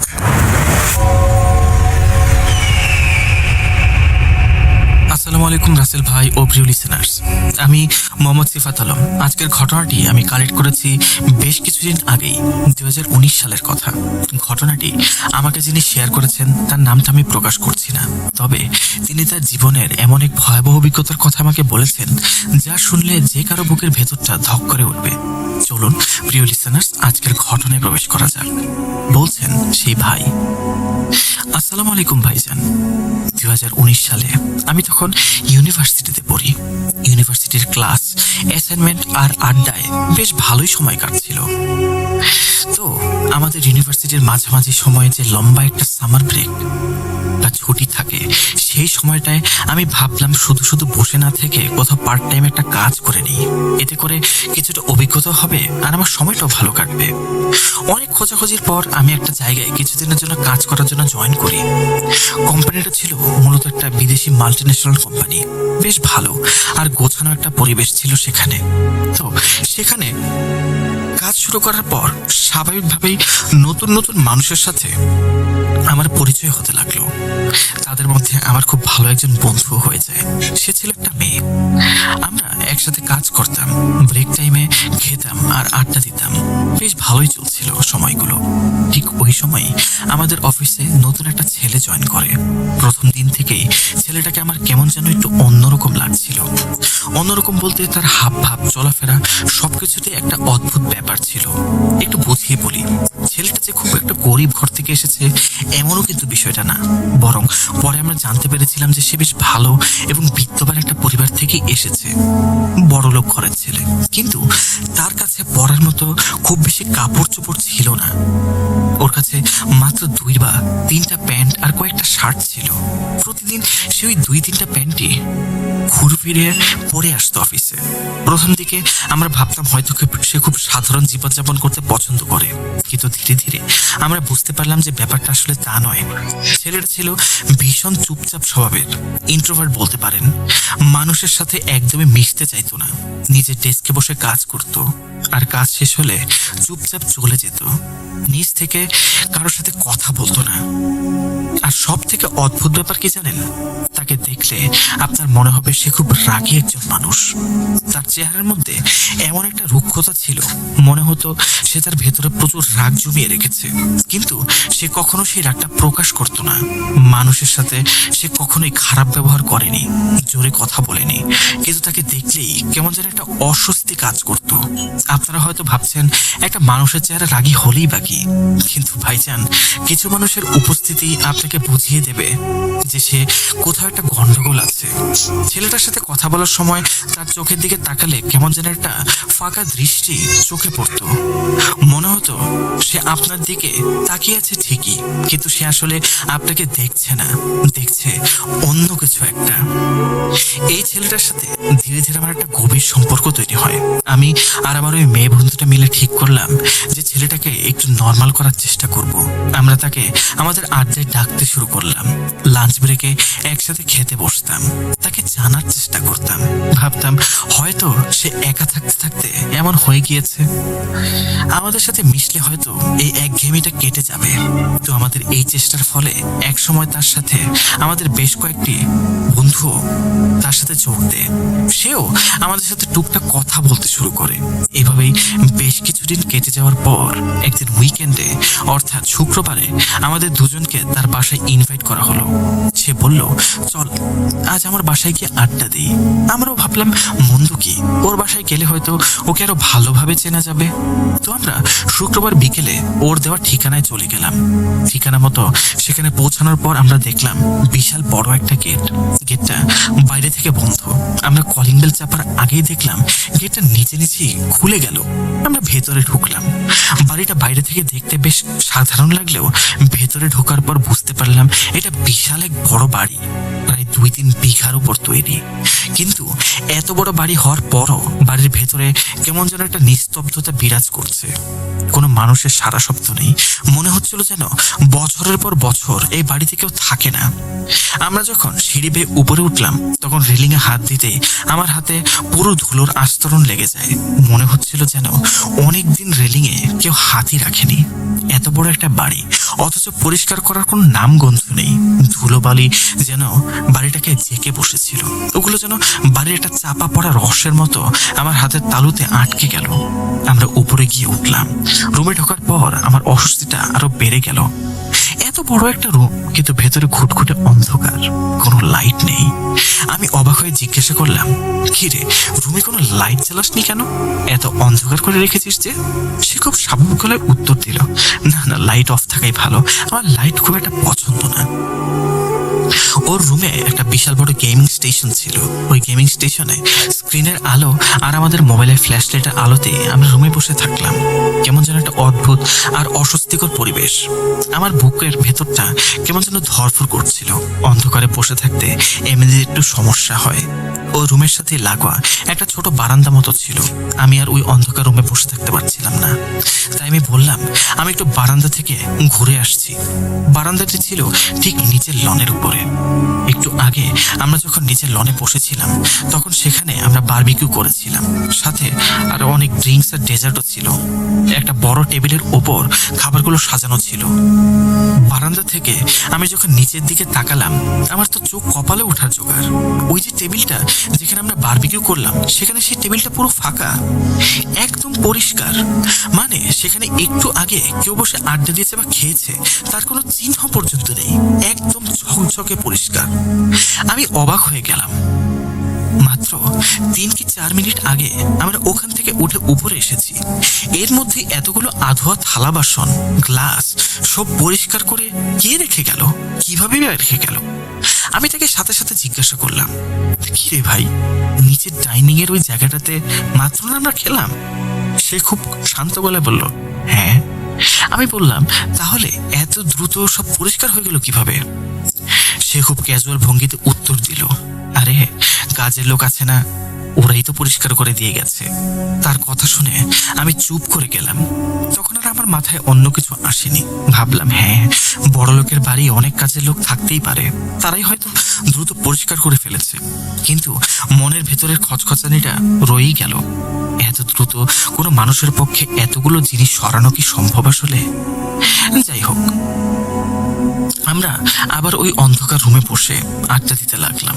কিছুক্ষণ পর সে বলল, তোরা বস, আমি নিচ থেকে একটু পানি নিয়ে আসি।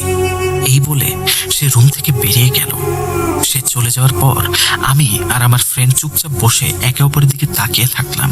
দুজনেই বুঝতে পারছিলাম না যে পরিবেশটা মোটেও স্বাভাবিক না। আমার ফ্রেন্ড আমাকে ফিসফিস করে বলল, চল এখান থেকে চলে যাই, আমার একদমই ভালো লাগছে না, অদ্ভুত একটা ভাইব আমি পাচ্ছি। ওই রুমের ভেতরেই একটা ছোট ক্লজেট এরিয়া ছিল। ওই এরিয়ার সাথে লাগানো একটা ওয়াশরুম ছিল। ক্লজেটের দিকটায় একটা বড় পর্দা ঝোলানো ছিল। আমরা যখন বসে কথা বলছিলাম, হঠাৎ দেখলাম ওই পর্দাটা কেউ একজন আস্তে করে একপাশে সরিয়ে দিল, অথচ পর্দাটা একটু আগেও পুরোপুরি বন্ধ ছিল। আমি আর আমার ফ্রেন্ড দুজনেই এটা দেখলাম। রুমে আমরা দুজন ছাড়া আর কেউই নেই, জানালার কোনো বাতাসও নেই। তাহলে পর্দাটা সরালো কে? ভয়ে আমার বুক ধড়ফড় করতে লাগলো। এসব কি হচ্ছে আমার চোখের সামনে? আমি কিছুই বুঝতে পারছি না। আমি এবং আমার বন্ধু একে অপরের দিকে জাস্ট তাকিয়ে রইলাম। আমি সাথে সাথে মোবাইলের ফ্ল্যাশ লাইটটা অন করলাম। আমরা আর এক মুহূর্ত দেরি করলাম না, দুজনেই দ্রুত পায়ে রুম থেকে বেরিয়ে বাইরের দিকে পা বাড়ালাম। সিঁড়ি দিয়ে নিচে নামার সময় আমরা দেখলাম সে পানি নিয়ে উপরের দিকে উঠছে। তাকে দেখে আমরা একটু থমকে দাঁড়ালাম। সে জিজ্ঞাসা করলো, কিরে, কোথায় যাচ্ছিস তোরা? আমরা কোনো মতে বললাম, আমরা একটু বাইরে যাচ্ছি, কাজ আছে। এই বলে আমরা এক প্রকার দৌড়েই সেই বাড়ি থেকে বেরিয়ে আসি। গাড়িতে উঠে বসলাম। তখন মনে হলো যেন বুক থেকে বিশাল একটা ভারী পাথর নেমে গেল। ওই রাতের পর আমরা নিজেদের মধ্যে এই ব্যাপারটা নিয়ে কোনো আলোচনা করিনি, যেন আমরা ইচ্ছে করে ওই রাতের স্মৃতিটা মাথা থেকে মুছে ফেলতে চাইলাম। অফিসে আবার আমাদের দেখা শুরু হলো। আমরা চেষ্টা করছিলাম আগের মতোই স্বাভাবিক আচরণ করতে। সেও স্বাভাবিক ছিল, কিন্তু প্রায়ই সে আমাদের তার বাসায় যাওয়ার জন্য জোরাজুরি করতো। বলতো, চল আমার বাসায় গিয়ে কিছু খাই, চল বাইরে থেকে খাবার কিনে আমরা বাসায় গিয়ে খাই। কোনো মুভি দেখার প্ল্যান হলেও সে বলতো, চল আমার বাসায় গিয়ে মুভি দেখি। কিন্তু ওই সময়টায় নেটফ্লিক্সে একটা হরর মুভি রিলিজ হয়েছিল। মুভিটার নাম ঠিক মনে নেই, তবে চারদিকে খুব আলোচনা ছিল মুভিটা নিয়ে। ইতিহাসের সবচেয়ে ভয়ঙ্কর মুভি নাকি। এমনকি ওই মুভিটা দেখতে গিয়ে নাকি অনেকের ভয়ানক অবস্থাও হয়েছিল। তো আমরা বন্ধুরা মিলে ঠিক করলাম যে আমরা ওই মুভিটা দেখব। সে সাথে সাথে বলল, চল আমার বাসায় গিয়ে দেখি। আমাদের তো আগে থেকে ওর বাসা নিয়ে কেমন একটা ভয় কাজ করতো।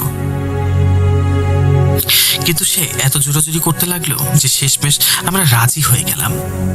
প্ল্যান অনুযায়ী আমরা বাইরে থেকে পিৎজা কিনে বাসায় চলে গেলাম। বাসায় ঢোকার পর সেই আগের মতোই ঘুটঘুটে অন্ধকার। পুরো বাড়িতে কোনো সারা শব্দ নেই। আমরা ওর রুমে গিয়ে বসলাম। পুরো মুভি চলার সময় রুমের ভেতরে শুধু ওই স্ক্রিনের আলোটাই ছিল, আর আমরা পিৎজা খাচ্ছিলাম। কিন্তু বিশ্বাস করুন, আমরা মুভির চেয়ে ওর দিকে বেশি তাকাচ্ছিলাম। ওর চোখ মুখের এক্সপ্রেশন, ওর চুপচাপ বসে থাকা, সবকিছু আমাদের কাছে মুভির চেয়ে বেশি ভয়ঙ্কর লাগছিল। আমাদের মনে হচ্ছিল আমরা কি আদৌ এখান থেকে আর জ্যান্ত ফিরতে পারবো। ওর মতে ওই বাড়িতে ওর বোন, বড় ভাই আর বাবা মা সবাই থাকে, সাথে অনেক কাজের লোকও আছে। কিন্তু আমরা ওর বাসায় 3-4 বার গিয়েছি, কোনোদিন ওর পরিবারের কাউকেই দেখিনি, কোনো কাজের লোককেও দেখিনি। পুরো বাড়িটা একটা মৃত্যুপুরের মতো নীরব থাকতো। শুধু গ্যারেজ আর লনের একটা লাইট জ্বলতো। বাকি পুরোটা বাড়িতে ঘুটঘুটে অন্ধকার আর পিন ড্রপ সাইলেন্ট। এই অদ্ভুত পরিবেশের কারণে আমরা এত বেশি ভয় পেয়ে গিয়েছিলাম যে মুভি দেখার মাঝখানেই আমরা ফেসবুকে একটা স্ট্যাটাস দিয়েছিলাম। স্ট্যাটাসটা ছিল এরকম, আমরা অমুকের বাসায় মুভি দেখছি, দেখা যাক আমরা জ্যান্ত বেঁচে ফিরতে পারি কিনা। শুধু তাই নয়, আমরা আমাদের এক বন্ধুকে মেসেজ করে বলেছিলাম আমরা ওর বাসায় আছি, যদি আমাদের কোনো খোঁজ না পাস তাহলে এখান থেকে এসে আমাদের উদ্ধার করিস।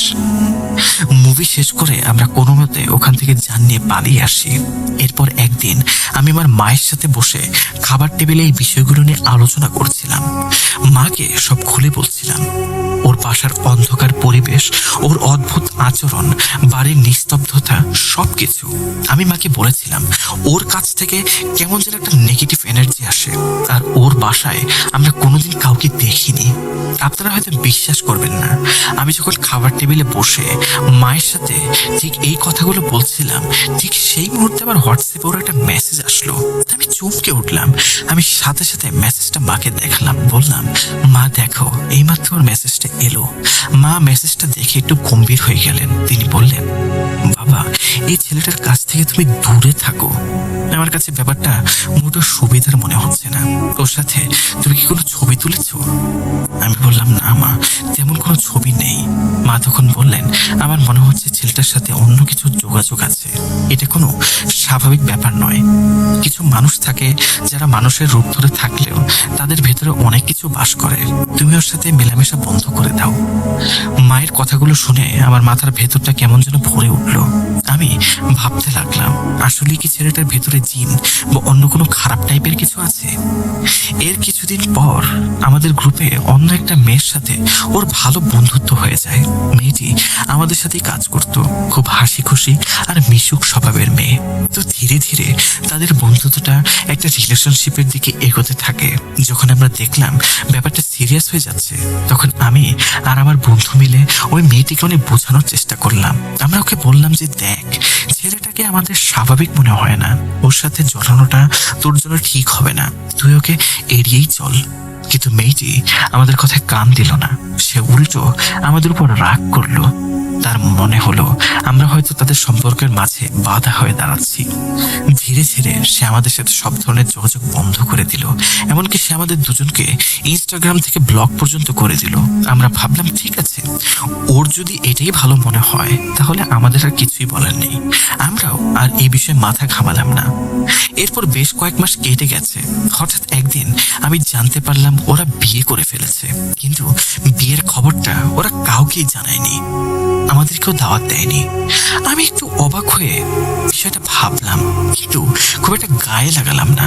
ভাবলাম ওদের জীবন, ওরা যা ভালো বুঝেছে তাই করেছে। কিন্তু বিয়ের কিছুদিন পর হঠাৎ করে আমি খবর পেলাম যে ওরা আলাদা হয়ে গিয়েছে, মানে সেপারেশনে চলে গেছে তারা। আমি খুব অবাক হলাম, কারণ ওদের তো নিজেদের পছন্দেরই বিয়ে ছিল। আমি মেয়েটার সাথে যোগাযোগ করার চেষ্টা করলাম। অনেক কষ্টে ওর সাথে আমার কথা হলো। আমি জিজ্ঞাসা করলাম, কিরে, কি হয়েছে? তোরা আলাদা হয়ে গেলি কেন? তোদের তো লাভ ম্যারেজ ছিল, তাহলে এভাবে হুট করে আলাদা হয়ে যাওয়ার কারণ কি? মেয়েটা কাঁদো কাঁদো গলায় আমাকে যা বলল তা শুনে আমি রীতিমতো স্তব্ধ হয়ে দাঁড়িয়ে রইলাম। সে বলল, বিয়ের প্রথম সপ্তাহ থেকে ছেলেটা ওর উপর শারীরিকভাবে নির্যাতন করত, কথায় কথায় গায়ে হাত তুলতো। ছেলেটার নাকি রাগের কোনো নিয়ন্ত্রণই ছিল না, যখন তখন হুটহাট রেগে গিয়ে মারধর করত। আমি তখন ওকে মনে করিয়ে দিলাম, আমরা তো তোকে আগেই সাবধান করেছিলাম, তুই তো আমাদের কথা শুনিসনি। মেয়েটা এরপর হঠাৎ করে সব জায়গা থেকে গায়েব হয়ে গেল। সে তার ইনস্টাগ্রাম আইডি ডিঅ্যাক্টিভেট করে দিল, ফোন নাম্বারও বন্ধ। আমরা ওর কোনো খোঁজ খবরই আর পেলাম না। এভাবে আরো কয়েক মাস কেটে গেল। হঠাৎ একদিন মেয়েটা আমাকে অন্য একটা নাম্বার থেকে মেসেজ করলো। সে জানালো সে আমাদের সাথে দেখা করতে চায়। আমি আর আমার ওই বন্ধু মিলে ওর সাথে দেখা করতে গেলাম। দেখা হওয়ার পর মেয়েটাকে দেখে আমাদের খুব মায়া হলো। সে অনেকটা শুকিয়ে গেছে, চোখের নিচে কালি পড়ে গেছে। মেয়েটা আমাদের দেখে ডুকরে কেঁদে উঠলো। সে বলল, আমি আজ তোমাদের কাছে একটা কথা শেয়ার করতে এসেছি।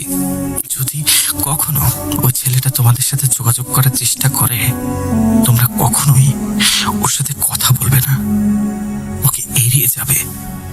আমরা বললাম, আমরা তো এমনিতেই ওর সাথে কোনো যোগাযোগ রাখি না, কিন্তু তুই আমাদের খুলে বল, আসলে কি হয়েছিল তোদের মাঝে। মেয়েটা তখন একটা দীর্ঘশ্বাস ফেলে যা বলতে শুরু করলো তা শোনার জন্য আমরা কেউই প্রস্তুত ছিলাম না।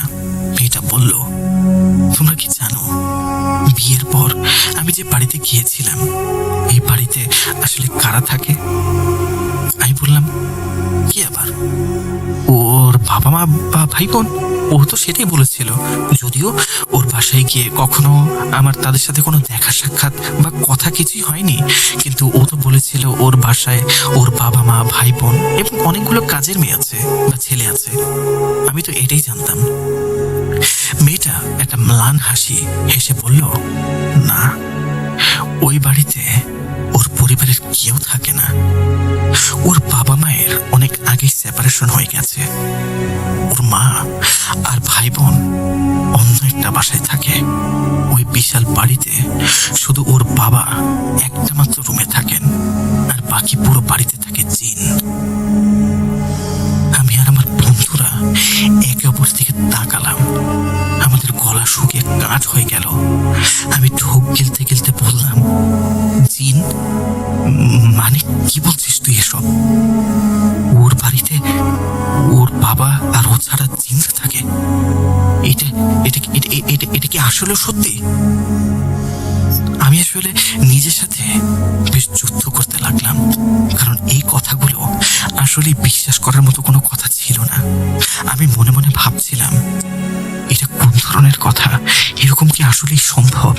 এক ধরনের দোটানায় পড়ে গেলাম আমি বুঝতে পারছিলাম না কোনটা সত্য, কোনটা মিথ্যা, কোনটা বিশ্বাস করব, কোনটা বিশ্বাস করব না। মেয়েটা বলতে লাগলো, হ্যাঁ, ওই বাড়িতে জিনদের একটা গোটা বংশ বাস করে। ওরা ওই জিনগুলোকে কাজের লোক হিসেবে ব্যবহার করে। তোমরা কি কখনো ওদের ড্রয়িং রুমে গিয়েছো? আমি বললাম, আরে না, আমরা তো ওই অন্ধকার রুমটা ছাড়া আর কোনো রুমেই ঢুকিনি। সব জায়গায় তো ঘুটঘুটে অন্ধকারই থাকতো। মেয়েটা তখন বলল, শোনো, ওদের বাসায় ঢোকার সাথে সাথেই যে বড় ড্রয়িং রুমটা পড়ে, ওই রুমটা সবসময় বাইরে থেকে তালা মারা থাকে। কেন জানো? কারণ ওই রুমে লোহার তৈরি প্রায় 10 থেকে 12টা বড় বড় খাট পাতা আছে, আর ওই খাটগুলোতে ওই জিনেরা ঘুমায়। আমি শুনে থ হয়ে দাঁড়িয়ে রইলাম। আমি নিজের কানকে বিশ্বাস করতে পারছিলাম না। আমার কাছে বারবার মনে হচ্ছিল এগুলো মিথ্যা বা আমি স্বপ্ন দেখছি। একটু পরেই আমি ঘুম থেকে জেগে উঠব আর এই দুঃস্বপ্ন শেষ হয়ে যাবে। আমি খুব আশা করছিলাম, মনে মনে আল্লাহর কাছে দোয়াও করছিলাম যে আল্লাহ, এটাকে একটা দুঃস্বপ্নই বানিয়ে দাও তুমি, কারণ এত বড় একটা কথা প্রসেস করার মতো শক্তি, সামর্থ্য কোনোটাই আমার ছিল না। আমি বিশ্বাস করতেছিলাম একেবারে অপারগ। মেয়েটা আবার বলতে লাগলো, ওদের বাসায় নাকি পুরো জিনের একটা বিশাল বংশ থাকে, আর ওই জিনগুলোই নাকি ওদের বাসার সব কাজ করে। রান্না করা থেকে শুরু করে কাপড় ধোয়া, ইস্ত্রি, ঘর পরিষ্কার করা, সব তারাই করে। মেয়েটা আরো ভয়ঙ্কর কিছু কথা বলল। সে বলল, বিয়ের পর প্রথম কয়েকদিন আমি কিছুই বুঝতে পারিনি।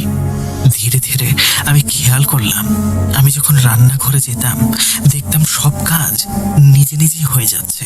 সালাদ কাটা, খাবার রান্না করা, টেবিল গোছানো, সবকিছু নিখুঁতভাবে করা। আমি ভাবতাম কাজের লোক হয়তো করে দিয়ে যাচ্ছে, কিন্তু আমি কখনো কোনো কাজের লোককে দেখিনি। আমার কাপড় চোপড় নিজে নিজে ইস্ত্রি হয়ে ওয়ারড্রোবে সাজানো থাকতো। আমি ওকে জিজ্ঞাসা করলে সে বলতো, আরে কাজের লোক আছে তো, ওরাই করে। কিন্তু আমি বুঝতে পারতাম যে এটা কোনো মানুষের কাজ হতেই পারে না। কিন্তু আমার মনের খটকা সে কোনোদিনও দূর করেনি। আর সব থেকে ভয়ঙ্কর ব্যাপার কি জানো? যখন আমাদের মধ্যে কোনো ঝগড়া হতো, তখন ও আমাকে কখনো নিজের হাতে মারতো না। আমি যখন একা রুমে থাকতাম, তখন অদৃশ্য কেউ এসে আমাকে চড় মারতো, আমার চুল ধরে টেনে হিঁচড়ে মেঝেতে ফেলে দিত, আমার মুখে হাতে খামচি দিত, আর সেই খামচির দাগগুলো নখের দাগের মতো মাসের পর মাস আমার শরীরে রয়ে যেত। আমি ব্যথায় চিৎকার করতাম, কিন্তু কেউ আমাকে সাহায্য করতে আসতো না। ও আমাকে আগেই বলেছিল, এই বাড়িতে কখনো জোরে কথা বলবে না, জোরে কথা বললেই তোমার ক্ষতি হবে। মেয়েটার কথাগুলো শুনে আমার শরীরে সব লোম দাঁড়িয়ে গেল। মেয়েটা বলল, আমি কাউকে এই কথাগুলো বলতে পারতাম না, কারণ আমি নিজের ইচ্ছায় পরিবারের অমতে গিয়েই তো ওকে বিয়ে করেছিলাম। তাই আমি আমার বাবা মাকেও কিছু জানাতে পারিনি। আমি দিনের পর দিন এই ভয়ঙ্কর অমানবিক অত্যাচার সহ্য করেছি। এক সময় আমি আর সহ্য করতে পারলাম না, না পেরে কোনো মতে ওই বাসা থেকে পালিয়ে আসি। এখন আমি অন্য একটা জায়গায় আমার আত্মীয়ের বাসায় লুকিয়ে আছি। আমি ভয়ে আমার পরিবারকেও আমার ঠিকানা জানাইনি। আমার ভয় হয় ওই জিনগুলো হয়তো আমাকে খুঁজে বের করে ফেলবে। আমরা মেয়েটার হাতে অনেকগুলো আঁচড়ের দাগ দেখলাম। 6 মাস পার হয়ে যাওয়ার পরও দাগগুলো স্পষ্ট বোঝা যাচ্ছিল।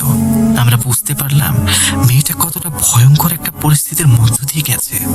আমরা ওকে সান্ত্বনা দিলাম, বললাম যে আমরা সবসময় ওর পাশে আছি।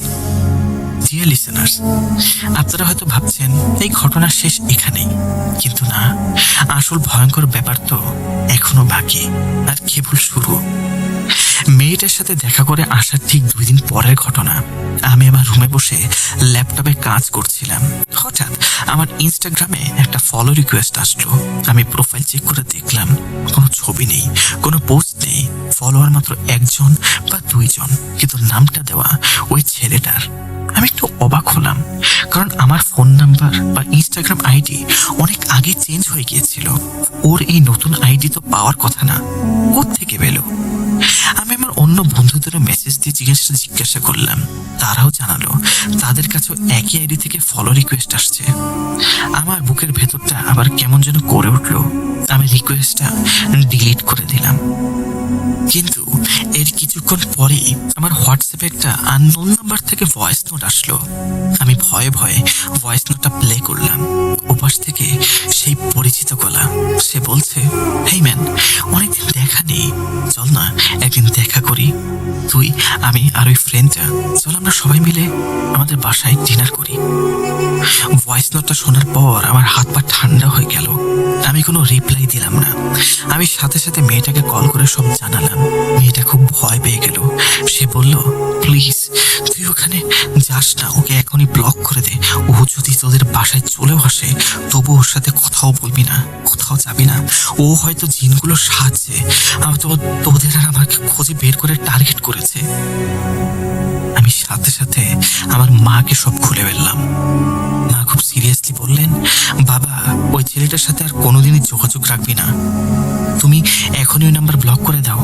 এসব খারাপ জিনিসের সাথে যাদের সম্পর্ক থাকে তাদের সাথে মিশলে তোমার নিজেরও ক্ষতি হতে পারে।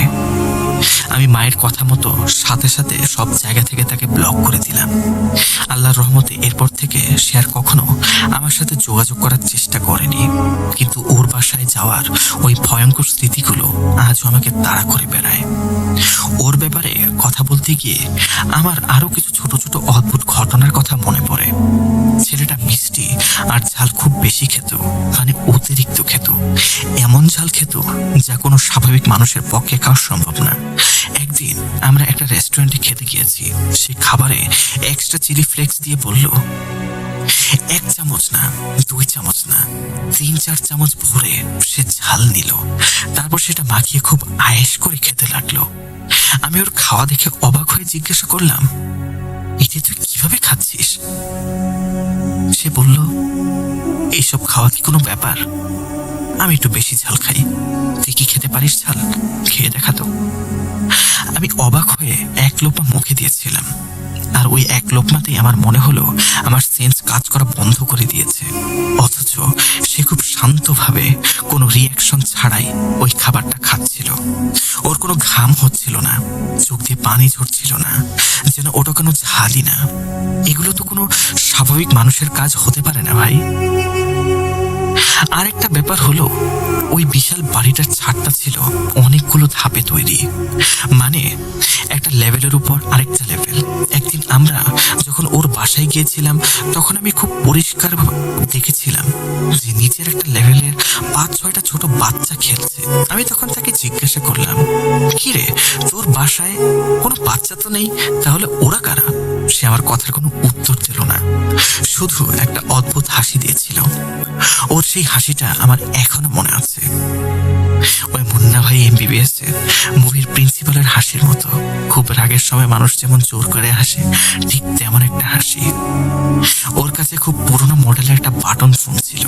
ওই যুগে যখন সবার হাতে লেটেস্ট মডেলের স্মার্টফোন, তখন সে ওই ছোট্ট বাটন ফোনটা ব্যবহার করত। আমরা যখন ওর বাসায় যেতাম, তখন ও ওই ফোনটা দিয়ে কাউকে একজনকে কল করে বলতো আমি এসেছি। আর আমরা বাসায় পৌঁছানোর সাথে সাথেই ওই বিশাল লোহার গেটটা নিজে নিজেই খুলে যেত। আমরা জিজ্ঞেস করে বলতো কাজের লোক খুলে দিয়েছে, কিন্তু আমি জানি ওই গেট কোনো মানুষ খুলতো না। আমি খুব ভাগ্যক্রমে ওই অন্ধকার জগৎ থেকে নিজেকে বের করে আনতে সক্ষম হয়েছি। আমার ওই ফ্রেন্ডটাও এখন আবার নতুন করে সংসার শুরু করেছে। সে এখন বেশ ভালো আছে আলহামদুলিল্লাহ, কিন্তু সে এখনো মাঝে মাঝে বলে তার এখনো মনে হয় কেউ একজন তার সাথে ঘুরে বেড়াচ্ছে, তাকে কেউ কোনো ক্ষতি করার চেষ্টা করছে, কিন্তু সামনে আসে না। সে সব সময় কোন এক অদৃশ্যর উপস্থিতি খুব ভালোভাবেই টের পায়।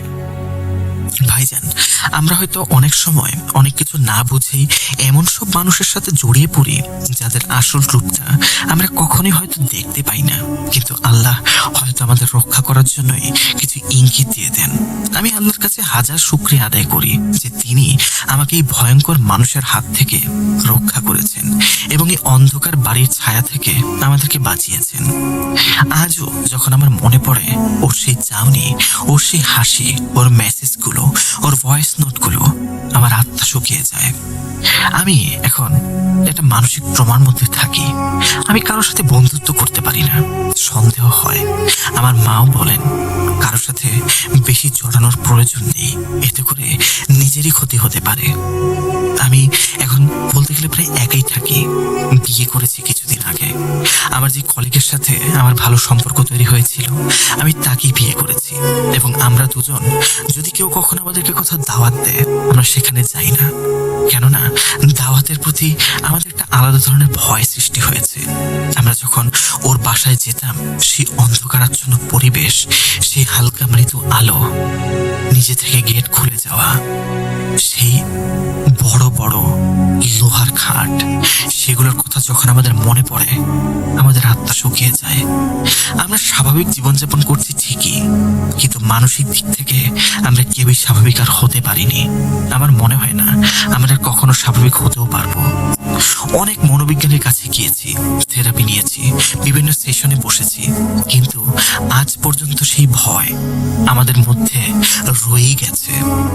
এই ভয় হয়তো আমাদেরকে কখনো মুক্তি দেবে না, কখনো আমাদেরকে ছেড়ে যাবে না। আমরা হয়তো এই ভয়ের কাছেই বন্দী হয়ে থাকবো আজীবন। আমার বন্ধুটা আমাদের সাথে কি করতে চেয়েছিল আমি জানি না। সে কেন বারবার আমাদেরকে তাদের বাসায় ডাকতো আমি সেটাও জানি না। আমরা হয়তো তার হাতে বন্দী নেই, কিন্তু তার দেয়া যে ভয় আছে, সেটার হাতে আমরা আজও চিরজীবনের জন্য কয়েদি হয়ে রয়েছি। প্রিয় লিসেনার্স, এই ছিল আজকের ঘটনা। ঘটনাটি আমাকে যিনি শেয়ার করেছেন, তিনি তার জীবনের একটা অত্যন্ত ভয়াবহ অধ্যায় পার করে এসেছেন। সকলেই তার জন্য দোয়া করবেন। আপনারাও ভাবতে পারেন যদি এরকম কোনো বন্ধু আপনাদের থেকে থাকে, তাহলে আপনাদের জন্য সেটা কতটুকু ভয়ানক হতে পারে। আমি যখনই ভাবছি, আমার শরীর শিউরে উঠছে, আমার হাতের লোম দাঁড়িয়ে যাচ্ছে, শরীর কাটা দিয়ে উঠছে। ইনশাল্লাহ খুব দ্রুতই আবার নতুন কোনো ঘটনা নিয়ে আপনাদের মাঝে হাজির হব। আজকের মতো বিদায় নিচ্ছি। ততদিন পর্যন্ত সকলেই ভালো থাকবেন, সুস্থ থাকবেন এবং ভূত.com-এর সাথেই থাকবেন।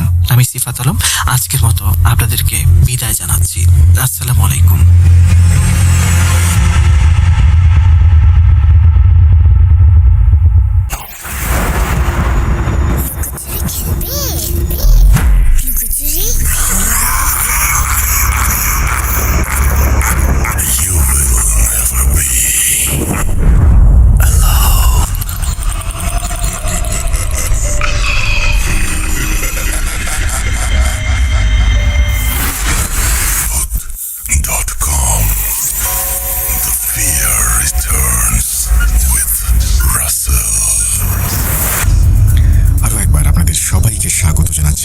আশা করছি আপনারা সবাই ভালো আছেন, ভালোর তলে আছেন।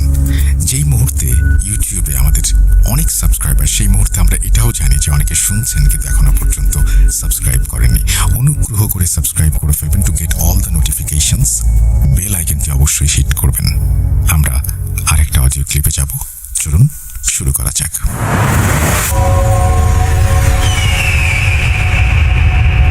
আসসালামু আলাইকুম রাসেল ভাইয়া, আমি মানিকুর রহমান সজীব বলছিলাম কুষ্টিয়া দৌলতপুর থানা থেকে।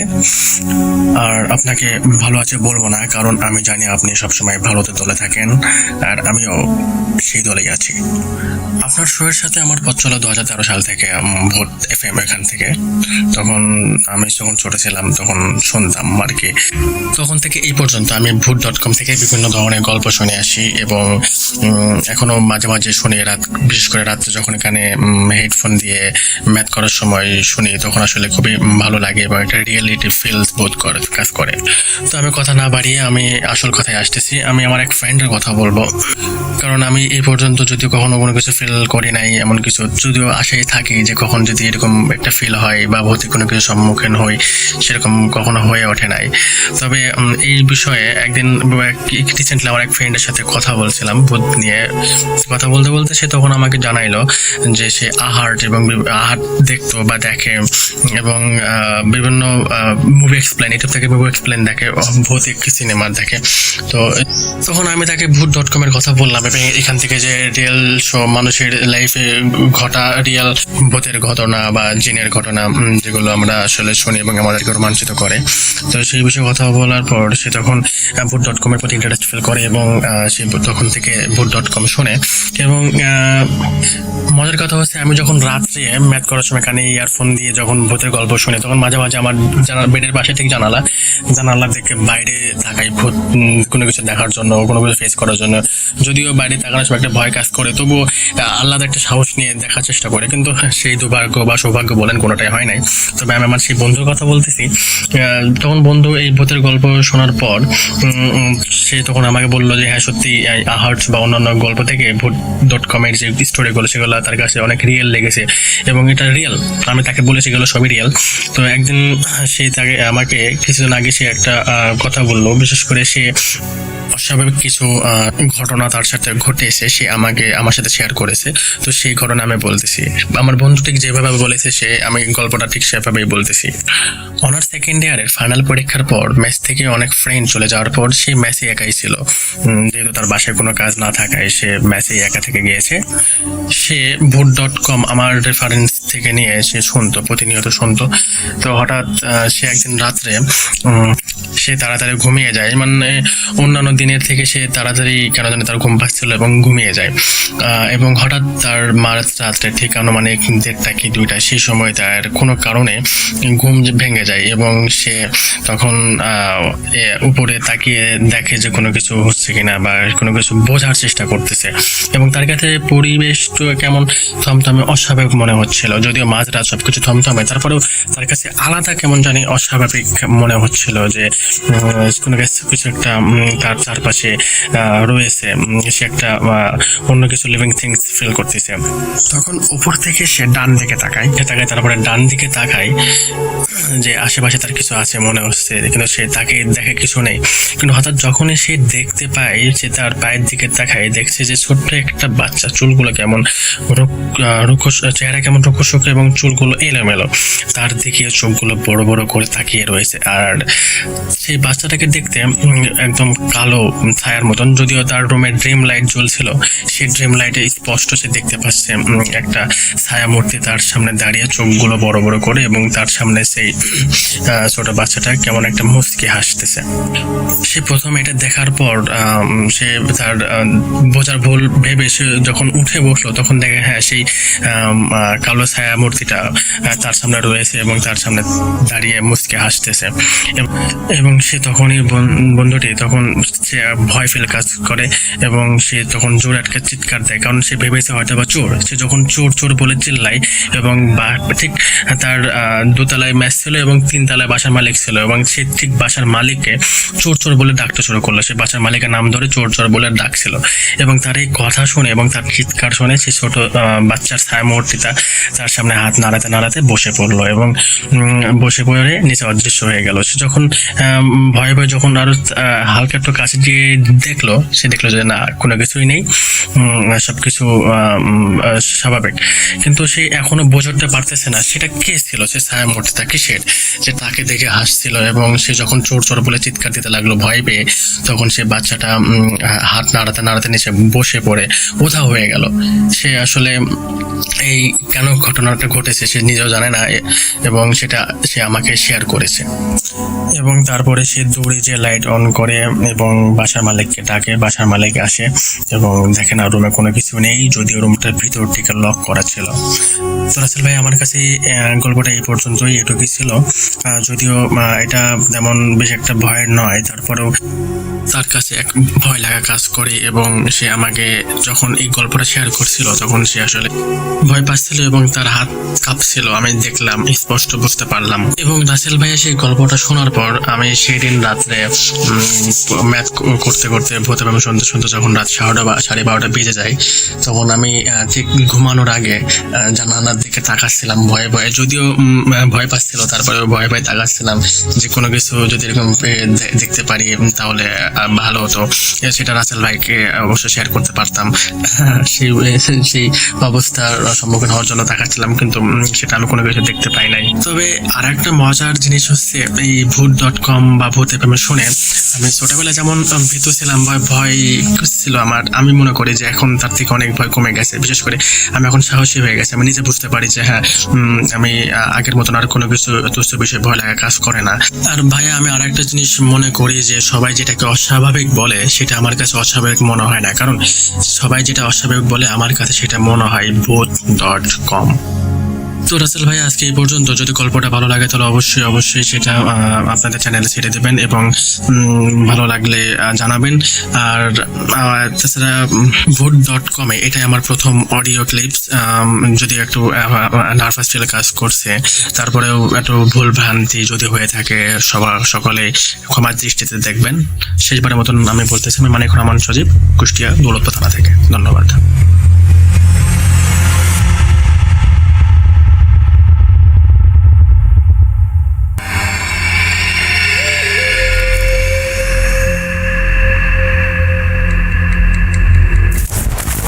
Voot.com with Russell.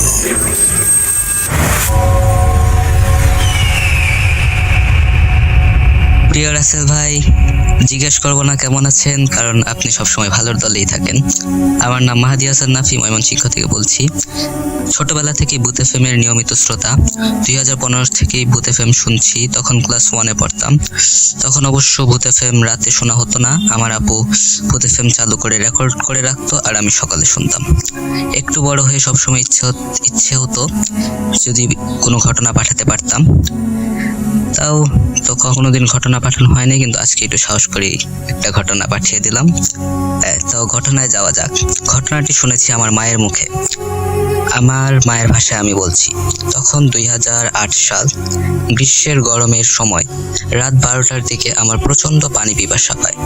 ঘরে কোথাও পানি না থাকায় রাতে পানি আনতে টিউবওয়েলে যেতে হবে। টিউবওয়েলটি ছিল বাড়ির উঠানে, আর টিউবওয়েলের পাশে ছিল একটি নারিকেল গাছ। যখন আমি টিউবওয়েলের কাছে গেলাম, যাদের আবছা আলোতে দেখতে পেলাম একটি লম্বা ছায়া মূর্তি টিউবওয়েলের হাতল ধরে দাঁড়িয়ে আছে। আকৃতি আমার ছোট চাচার মতো। তাই জিজ্ঞেস করলাম, কে ওখানে, ছোট চাচা? আবার জিজ্ঞেস করলাম, কে ওখানে, ছোট চাচা? না, কোনো সাড়া দিল না।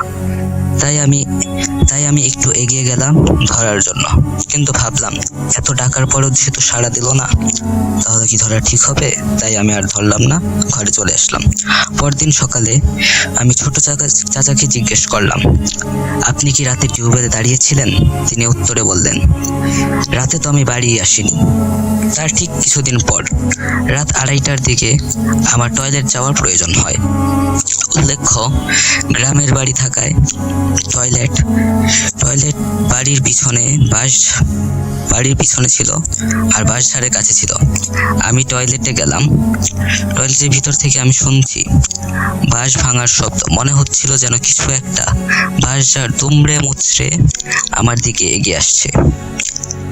আর যত বুঝতে পারছিলাম এটা কোনো স্বাভাবিক ঘটনা না।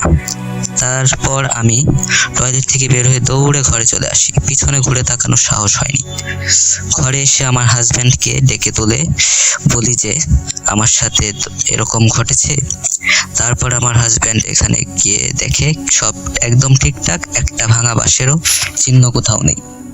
তো ঘটনা এই পর্যন্তই। আমি আমার ঘটনাটা শেষ করেছি। যদি ভালো লাগে তাহলে সিলেক্ট করবেন।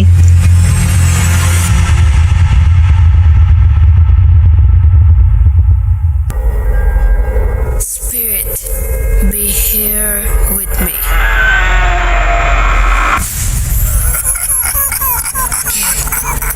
কে তুমি? Bhoot.com. The fear returns with Russell.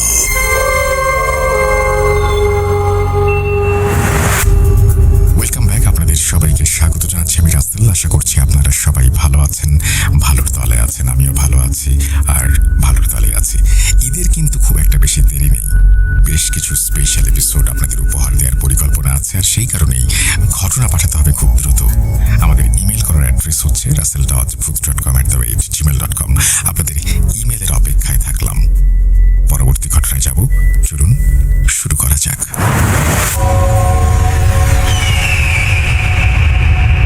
আসসালামু আলাইকুম রাসেল ভাই, আশা করি আপনি ভালো আছেন, কারণ আপনি সবসময় ভালোর দলে থাকেন। দোয়া করি আপনি সবসময় ভালো থাকেন। আমি মোহাম্মদ সবুজ আহমেদ, আমি একজন মালয়েশিয়া প্রবাসী। আমি আপনার সাথে 2011 সাল থেকে ভূত FM শুরু করে ভূত.com-এর সাথে এ পর্যন্ত আছি। প্রতিটা এপিসোড আমি শুনি। আপনার এপিসোড না শুনলে আমার রাত্রে ঘুমই আসে না। আমার সে সৌভাগ্য হয়েছে, আমি 2018 সালে 2টা এপিসোডে 2টা ঘটনা শেয়ার করছিলাম। আপনার ইনভাইটে আমি স্টুডিওতে গিয়ে শেয়ার করছি। আপনার দেখার সৌভাগ্যটা আমার হয়েছে। দোয়া করি আপনি যেন এভাবে এগিয়ে যেতে পারেন।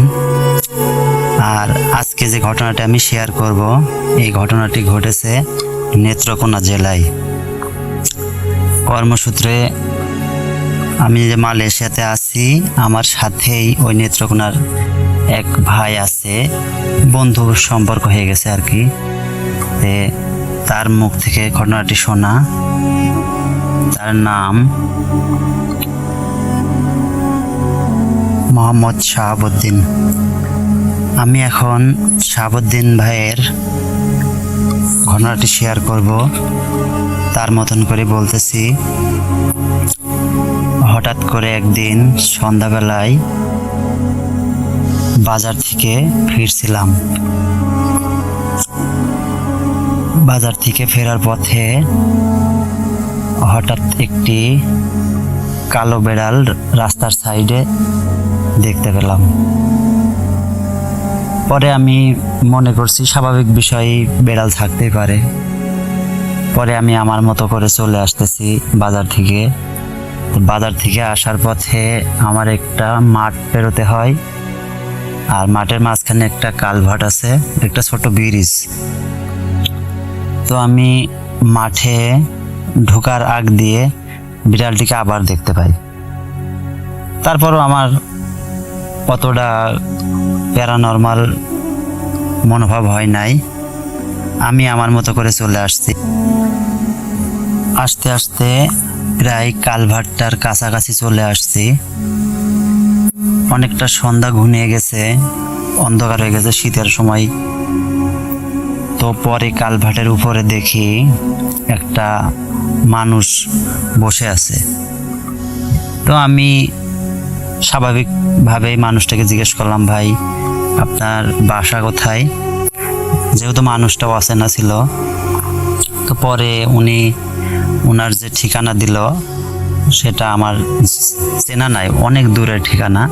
তো আমি জিজ্ঞেস করলাম যে ভাই আপনি কোথায় যাবেন? পরে বলল অনেক, যে গ্রামের নামটি বলল আমাদের গ্রাম থেকে অনেক দূরে। তো পরে আমি ভাইটিকে বললাম, ভাই তাহলে তো আপনি অনেক দূরে যেহেতু যাবেন, আপনার কাছে তো কোনো ভ্যান রিক্সা বা কোনো গাড়ি নেই, তাহলে আপনি রওনা দেন, না হলে অনেক দেরি হয়ে যাবে। তো পরবর্তীতে ওই ভাইটি আমার কথা শুনে ওখান থেকে চলে গেল। হাতে একটা ছোট টর্চ লাইট ছিল। তো কিছু দূর যাওয়ার পরে ভাইটি মনে হলো মিলিয়ে গেল, কোনো লাইটের আলো টালো নাই, ও অন্ধকারে মিলিয়ে গেল।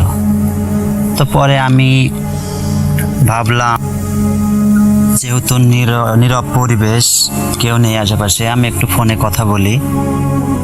তো পরবর্তীতে আমি ফোনে কথা বলতে শুরু করলাম। কথা বলতে বলতে কখন যেন রাত হয়ে গেছে, অনেক রাত, আমি ঠিকই পাই নাই। তো পরে ঘড়ির দিকে তাকিয়ে দেখি রাত প্রায় 10টার কাছাকাছি। পরবর্তীতে আমি ফোন কাটার পরে হঠাৎ করে দেখি সেই কালো বিড়ালটি কালভার্টের উপর বসে আছে। তো আমি তখন মনের ভিতরে একটু ভয় ভয় শুরু করলো যে এই সময় তো এই মাঠের মাঝখানে কালভার্টের উপর এই বিড়াল আসার কথা না। তো পরবর্তীতে আমি বিড়ালটিকে সরানোর চেষ্টা করলাম। তো বিড়ালটি ক্রমেই বড় হতে থাকে। তো আমি এক সময় খেয়াল লক্ষ্য করে দেখলাম বিড়ালটি মানে স্বাভাবিক বিড়ালের চাইতে অনেক বড় সাইজের একটা কালো বিড়াল, অনেক বড় সাইজের হয়ে গেছে। তখন ও আমার পথ আটকায় দাঁড়িয়ে আছে, আমাকে যেতে দেয় না। আমি যতই বলি যাই সর, ও যেতে দেয় না। তো পরে আমি একটা গাছের ডাল পাশ থেকে ভেঙে বিড়ালটির গায়ে ছুঁড়ে মারলাম। তো বিড়ালটি একটা চিৎকার দিয়ে ভ্যানিশ হয়ে গেল। তখন আমার আরো ভয় লাগলো। তো আমি ওখানে আর বেশিক্ষণ দেরি না করে বাড়ির উদ্দেশ্যে রওনা দিলাম। দ্রুত পা চালাতে লাগলাম। একটা পর্যায়ে দেখা যায় বাড়িতে যাওয়ার কিছু দূর আগে হঠাৎ করে দেখি একটা গাছ আছে, তাল গাছ, গাছের নিচে 3টা বিড়াল। আমি 3টা বিড়াল দেখে আরো ভয় পেয়ে যাই। 3টাই কালো রঙের বিড়াল ছিল, অনেক বড় বড়। তো আমি অনেক ভয় পেয়ে যাই। তা আমি দাঁড়িয়ে পড়ি। পরে বিড়ালগুলো মানুষের মতন হাসি দিতেছে আমার দিকে তাকিয়ে। তো আমি কি করব বুঝে উঠতে পারি না। পরে দিশেহারা হয়ে আমি ফের ছুটতে লাগলাম। ছুটতে ছুটতে হঠাৎ করে আমি দেখি মাঠের মাঝখানে চলে এসেছি। আমি বাড়ির পথে না গিয়ে মাঠের রাস্তার ভিতরে চলে এসেছি। ওখান থেকে বাড়ি যাওয়ার মতো রাস্তার নাই। মাঠে তখন ফসল ছিল, মাঠ দিয়ে যাওয়ার পরিস্থিতি নাই। পরে আমি আবার ব্যাক করলাম। ব্যাক করে আবার মেন রাস্তায় উঠে দেখি সেই 3টা বিড়াল সেই জায়গায় বসে মানুষের মতন করে হাসতে, দাঁত বের করে। তখন আমি একটা উপায় বের করে আমি প্রসাব করে চারিকোল সার্কেল দিয়ে মাঝখানে দাঁড়ায় আছি। মুরব্বীদের মুখে শুনছিলাম যে যদি খারাপ কিছু সামনে আসে তাহলে প্রসাব করে দিলে নাকি আসতে পারে না। এই জন্য আমি প্রসাব করে চারিকোল সার্কেল দিয়ে আমি দাঁড়িয়ে আছি মাঝখানে। তো বিড়ালগুলা তো সরে না। তো আমি ক্লান্ত হয়ে ওখানে বসে পড়ছি। বসে যে কখন ঘুমিয়ে গেছি আমি নিজেও জানি না। মানুষও আসে না একটা রাস্তা দিয়ে। তখন 2018 সালে বিশ্বকাপ খেলা চলতেছিল, বাজারে সবাই খেলা দেখতেছে, এই জন্য পথে কোনো মানুষ নাই। তো পরে অনেকক্ষণ যাবার পরে আমি আবার জেগে উঠেছি, ঘুম ভেঙে গেছে আমার। জেগে উঠে দেখি বিড়ালগুলো নাই। তখন মনের ভিতরে একটা স্বস্তি লাগলো যে এখন আমি বাড়ি যাই। পরবর্তী পাশে একটা পুকুর ছিল, পুকুরের ধারে দেখি কিছু বাচ্চা পোলাপান খেলাধুলা করতেছে। তো আমি মনে করলাম হয়তো পাশের কোনো বাচ্চা কাচ্চা হবে, কিন্তু আমি কখনো ভাবি নাই যে এত রাত্রে এখানে পোলাপান কিভাবে আসবে। তো আমি তাদের সাথে গিয়ে কথা বললাম যে তোমরা কারা, তোমরা এখানে কি করো বলছে। তখন বাচ্চাগুলা তখন তাদের কণ্ঠটা বাচ্চার মতো ছিল না, ওরা বড় মানুষের মতো কথা বলে আমার দিকে হাসে আর বলে, এখন কোথায় যাবি, কোথায় পালাবে এখন, তুই আমাদেরকে চিনিস নাই, আমাদের গায়ে তুই আঘাত করছিস, এখন কে বাঁচাবে তোকে। এইভাবে আমার দিকে ধেয়ে আসে। পরবর্তীতে আমি কুল কিনারা না পেয়ে বাড়ির দিকে জোরে দৌড়াতে থাকি। দৌড়াতে হঠাৎ করে দেখি একজন মানুষ রাস্তার পাশে বসে আছে। মানে উনি আমার চাচা হয়, উনি হয়তো প্রসাব করার জন্য বাইরে এসেছিল। পরে ওনার কাছে গিয়ে আমি পড়ে যাই। তো চাচা তখন আমাকে ধরতে করে বলে, কি হয়েছে তোর, কই গেছিলি? আমি চাচার কোনো কথার উত্তর দিতে পারি নাই, ওখানে আমি সেন্সলেস হয়ে যাই। পরবর্তীতে চাচা আমার ধরে বাড়িতে নিয়ে যায়। পরে বাড়িতে গিয়ে লোহা গরম করে পানি এবং লবণ পানি এগুলা খাওয়িয়ে পরে যখন আমার সেন্স ফেরে আমি সবাইকে সব ঘটনা খুলে বললাম। পরবর্তীতে আমাদের যে মসজিদের ইমাম সাহেব আছে ওনার কাছে নিয়ে গেল আমাকে। পরে উনি ঝাড়ফুঁক দিয়ে একটা তাবিজ দিয়ে দিছে আমার। তো রাসেল ভাই, তারপর থেকে আমার সাথে আর কোনো ঘটনা ঘটে নাই, এখন পর্যন্ত ভালো আছি। আর হুজুর তখন বলছে ওটা খারাপ জিন ছিল, ওর গায়ে আঘাত করার জন্য ও আরও রেগে গেছে, এই জন্য ক্ষতি করতে চেয়েছিল। আর একটা কথা বলতে ভুলে গেছি রাসেল ভাই, ও যখন ওই বাচ্চা দেখে যখন ও বাড়ির দিকে দৌড় দিল তখন ওর পেছন থেকে নাকি আওয়াজ আসছিল একটা, যে আজকের মতো তোকে ছেড়ে দিলাম, আর একদিন তোকে দেখে নেব। এই কথাটা নাকি ওই সময় ও শুনছিল। তো যাই হোক রাসেল ভাই, অনেকদিন ঘটনা শেয়ার করি নাই। ভূত.com দীর্ঘজীবী হোক, দোয়া করি আপনিও দীর্ঘজীবী হন। আর ঘটনাটা ভালো লাগলে শেয়ার করেন। আশা করি আরও ঘটনা আপনার কাছে পাঠাবো। প্রবাসী আছি, তারপরও আপনাকে ভুলি নাই, প্রতিনিয়তই আপনার পাশে আছি এবং সবসময় থাকবো। আরেকটা রিকোয়েস্ট রাসেল ভাই আপনার কাছে, আপনার ভাইয়ের ঘটনা অনেক দিন শুনতে পারি না। আপনার ভাই হঠাৎ করে এইভাবে ঘটনা দেওয়া বন্ধ করলো কেন? আপনি যদি জেনে থাকেন প্লিজ একটু বললেন। তো ভালো থাকেন রাসেল ভাই, আসসালামু আলাইকুম। আরও একবার আপনাদের সবাইকে স্বাগত জানাচ্ছি আমি রাসেল। আশা করছি আপনারা সবাই ভালো আছেন, ভালোর দলে আছেন। আমিও ভালো আছি আর ভালোর দলে আছি। আজকের মতো এখানেই বিদায় নেব, ফিরে আসবো খুব দ্রুত। সেই পর্যন্ত